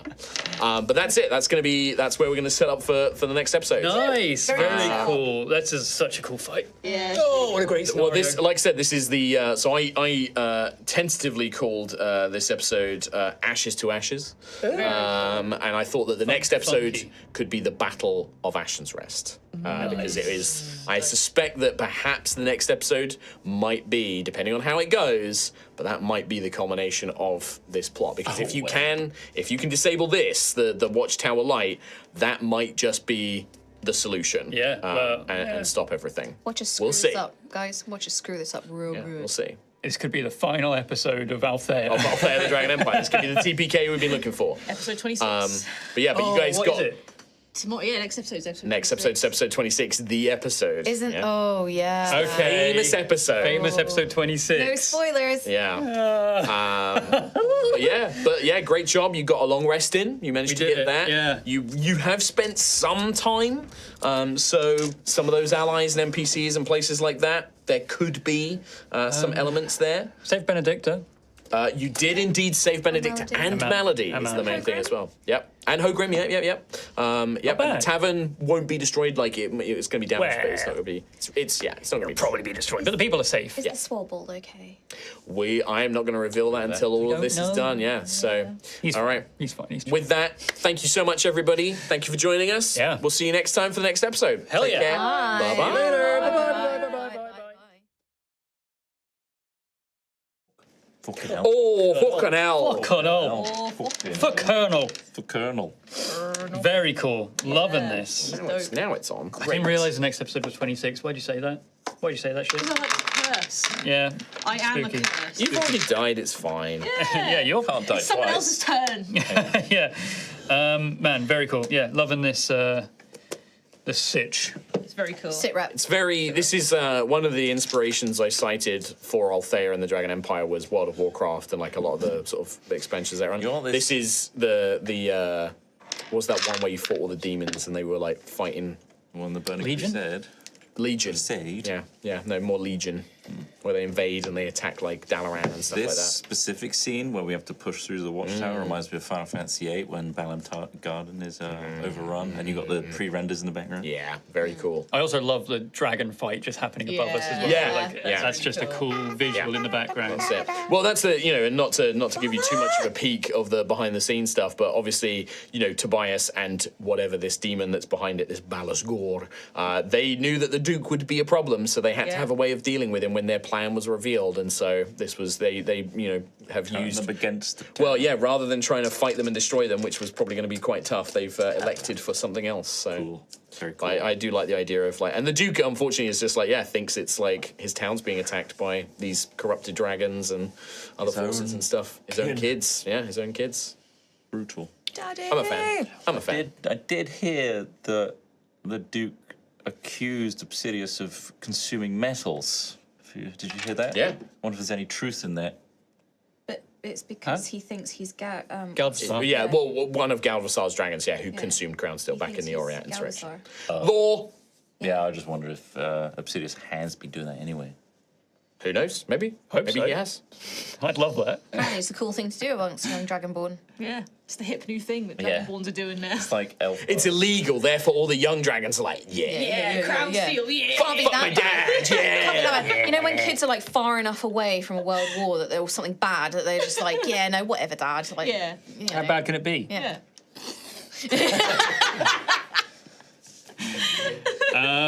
All right, Donies. You ready for this? I'm ready. I'm ready. Y'all ready for this? We had a donation from Absolute Scotsman.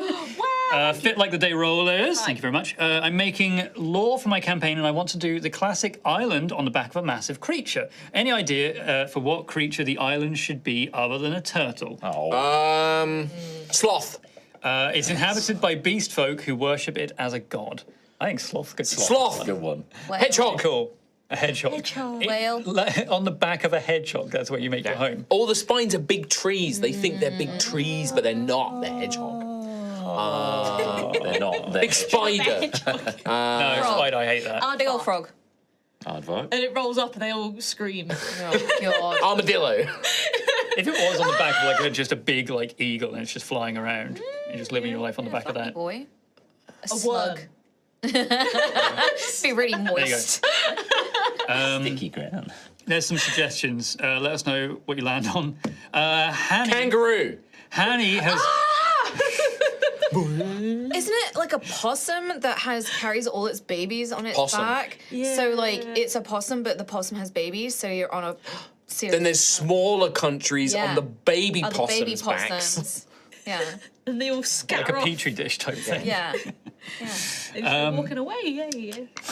Hanny has donated with VOD Squad again today, but handed my notice on my job yesterday, so I can go back to uni in September. Nice. But that also means Knowledge. in 4 weeks' time, I'll be free on Sundays again to watch live. We'll be cancelled then. Also, perhaps there might be an Ophelia cross-stitch in the works. No, nice. Cool. 1,000 bits from Hungry for Tacos. Thank you. Always. Very much. There was a donation from, it's titled For My Oscar, which I have read. I won't read on stream, but thank you very much for the donation. Thank you. I'm sorry to hear it as well. Pasta Mochi with 10k bits, which is, what's that, like 10 million pounds? 100. Hundo. Hundo, full hundo in bits. Thank you. Thank you very Thank much. you very much. Thank you. I figured why not? First time I caught live. Oh. Too bad I need to sleep. That's fine. You can catch up. Boone has donated with AO rollers. Ayo. First time catching live due to being in Straya. 3-month-old keeping me up. Been VOD Squad since Cam Buckland gave no fucklands. Have a blast watching. So All the retro. best with the upcoming live show. Thank you very much, Boone. Yeah, you've been around for a long time. Thank you very much. The Wizard Gamer. Nothing I could have ever predicted could have prepared me for the steamy dream sex with rocks. Congrats, Trot. You broke me. And today's Wizards Weekly reading, there's no way that this is part of it, is nice and short. Party goes to a place, fights evil guy, question mark, profit, take care, you dirty bastards. Nice. Yeah, I think we deserve that. I think the dream took everybody by surprise. Yeah, it really did. Yeah. I think it took Trot by surprise. No. He lives there. He's like, I'm not can- going to say it. Hey, watch it But I back. will say- Watch it back. You can see the moment it lands in his mind. It's Yeah. really good. Christopher Clive, would you consider bringing back the Starbane coffee mug? Mine was prized possession, but I unfortunately dropped and smashed it into a million tiny pieces. So we are thinking of doing like collections. Retro So, week. Yeah, a retro week where we bring back Aroa's stuff, a retro week where we bring back Lightfall stuff, that one poster from, I don't know, Uncharted territory. So yeah, we will be doing things like that, but just give us like a little bit of time to kind of get used to the merch store and like get it up, like it's up and running, but we're just kind of seeing what it does. Yeah. But we definitely will be doing kind of like retro week. Yeah, probably not just one as well. It might be like we'll do it and then we'll like give it a break for a bit and then we'll bring it back again. Because like, you know, we know that stuff isn't going to have a huge demand, but some people do want it. We don't want to clutter like, the store like for ages. Also, I will say, I know a lot of people have asked about pins. We do not have a pin supplier at the moment. It's just another thing to look into and another supplier. So don't get your hopes up for pins, basically. Yeah. I'm sorry, but them's the breaks. Yeah, the hardest thing with pins is quite a lot of the time, like we're working with Teamy Hill, like make the t-shirts, but also we'll ship them out. There's a lot of people who will make pins, but they won't handle like the shipping and processing stuff as well, and that's like the hard bit. We can't do that. We can't store We just don't have data. time. We don't have logistics. We can't do it. Yeah. We're just 6 very tired people. We're doing our best. Yeah. But the merch store is primo. There is some Yeah. great stuff on there. Working There are on it. mugs as well. And there's new stuff, like we're working on new stuff, and people are, you know, it's gonna be good. I love this thing. You're flopping that about. Yeah. Makes a good noise. Got a good flop to it. We had a 20 £20 Rooney from Duchess and Dragons that says, see you in September, Yeah. London live show. Yeah. London live show. There we go. 16. We're going to cast a spell. I think that counted as like an extra bunch of steps. Yeah. That's how I get my steps count, because I'm just like, Yeah, me too. Plasma Shock Sorry that Katie's out for this excitement. Hopefully a Daisy Mini in Discord will brighten things up a little. Nice. Her embroidery is ridiculously intricate, by the way. Yeah. The High Rollers Minis are great to paint. Shame this is the last of them. Certainly are. Or is it? Spoiler, it isn't. So there you go. Plasma Shock has more minis to paint. very nice. Yeah, it's posting them in the good work. Discord. Very talented. They are very, very good. I have a very big pile of shame to get through, but eventually I will, and then I'm going to paint some up for just myself. Yeah. So 2026. 27? Yeah, 27, I think. I want to see some cool. They've got a bunch of new War Sisters Battle models coming out, so I got to do those first. no. Just ever lower. Games Workshop, please send me things for free. Wow. I would like them. Do you want me to read stuff? Sorry, there was a couple more. There's a half hundo from Christmas. Christmas! Crispy, thank you very much Crispy. once again. I thought you said Christmas. Christmas. Like Santa Claus. Christmas. Well, they are like That's your Santa Claus to joke. us. Christmas is your joke. Wow. Discarded. And Sun Tiger 745. Thank you. A demon invasion in Yeah. Try again. a demon invasion with lots of moral and tactical choices to make. The Duke is fighting his children. Next episode is episode 26. This is awesome and good luck. Thank you very much. I should point out, I do not plan for these things to line up. It is just the way it falls. It's just a It's weird. just weird coincidence. What's the word? Gone. You know what? Serendipitous. Serendipitous. Freshly freezed. MK13 Golly Wolf. Weaver. Here you go. Brace yourselves, guys. Here it comes. It's not a joke, this one. Oh, okay. Well, kind of. On last week's topic of punching dice, it won't make a difference because dice are inanimate objects made of plastic, metal, or rock. They have no feelings, no intent, no rules, no boundaries. They don't flinch at torture. They're not loyal to a flag or a country or any set of ideals. They trade blood for money. They're your new best friend. There you go. Yes. I think that's a quote from Lord of War, the Nicolas Cage movie. Yeah. I have a feeling that is a quote from that movie. Well, But about dice instead of guns. okay. There you go. That's, Wow. Thanks, MK13 Wolf. Cool. What a message. Bummer. Thanks, MK13. We got Twitch gift subs from Fingirl, who gifted a 6-month gift sub. Thanks. Gift subs from Crispy, Busters Max, Rizal, Wolf Ricani, and Unicorn Dude. Dude! Colin on YouTube gave out 20 subs, and then we have Thanks, Colin. Thanks. My dad. We, Hey, Mark's dad! we have Thanks, Dad. donation Shout out to Mark's from dad in chat. YouTube from Galdir Enoya, who says group name suggestion, placeholder name, work in progress. That's the name. Placeholder. Untitled group. Warriors, Ipsum, and then another P word. So you're whip. Yeah. We're whip. And then another donation from Galdir Enoya, saying, "High rollers D&D, leave your sanity at the door." Yeah, pretty much. We also have a donation from Anthony saying, "I love watching you guys. You always make my Sundays. I'm always laughing a day after a day. Fuck me, why can't I read?" It's rough, right? Also, they're super chats, not donations. "You always make my Sundays. I'm always laughing after a day at work. Keep it up." And we got a hundo, well, Canadian hundery, a maple syrup dough from Puppet Master. No message. Puppet Master. Thank you very much. Thank you. Thanks. You're my favorite Metallica song. There you go. Next week, 26, and the end of Altheya the Dragon Empire. Altheya the Dragon Empire, or I guess like Act 1. Yeah, I kind of see this as like, the first big, like if this is like how you guys kind of become known heroes, right? Like you guys are the ones who help, stop the Lamplighters. demons and stuff like Nice. Very cool. Ashen's Wake. What? That's our new name, team name. Is that Alan Wake? Is that Ashen's what you're going Wake. for? No, it's Ashen's Rest. The party went into the tavern. It was dark. They couldn't believe it. Something was in there with them. It was trying to get out. It's Rowan. It's my favorite. I love the voice. I love the Alan Wake It's voice. so good. I don't know how you do it so well. Alan Wake. Welcome to Night Springs. That's it. Thank you very much, everybody. That's it. Sorry. World premiere. That's it. No, thank you very much. We'll see you guys very soon. We'll take care. Bye-bye. We'll take care. Bye. Bye.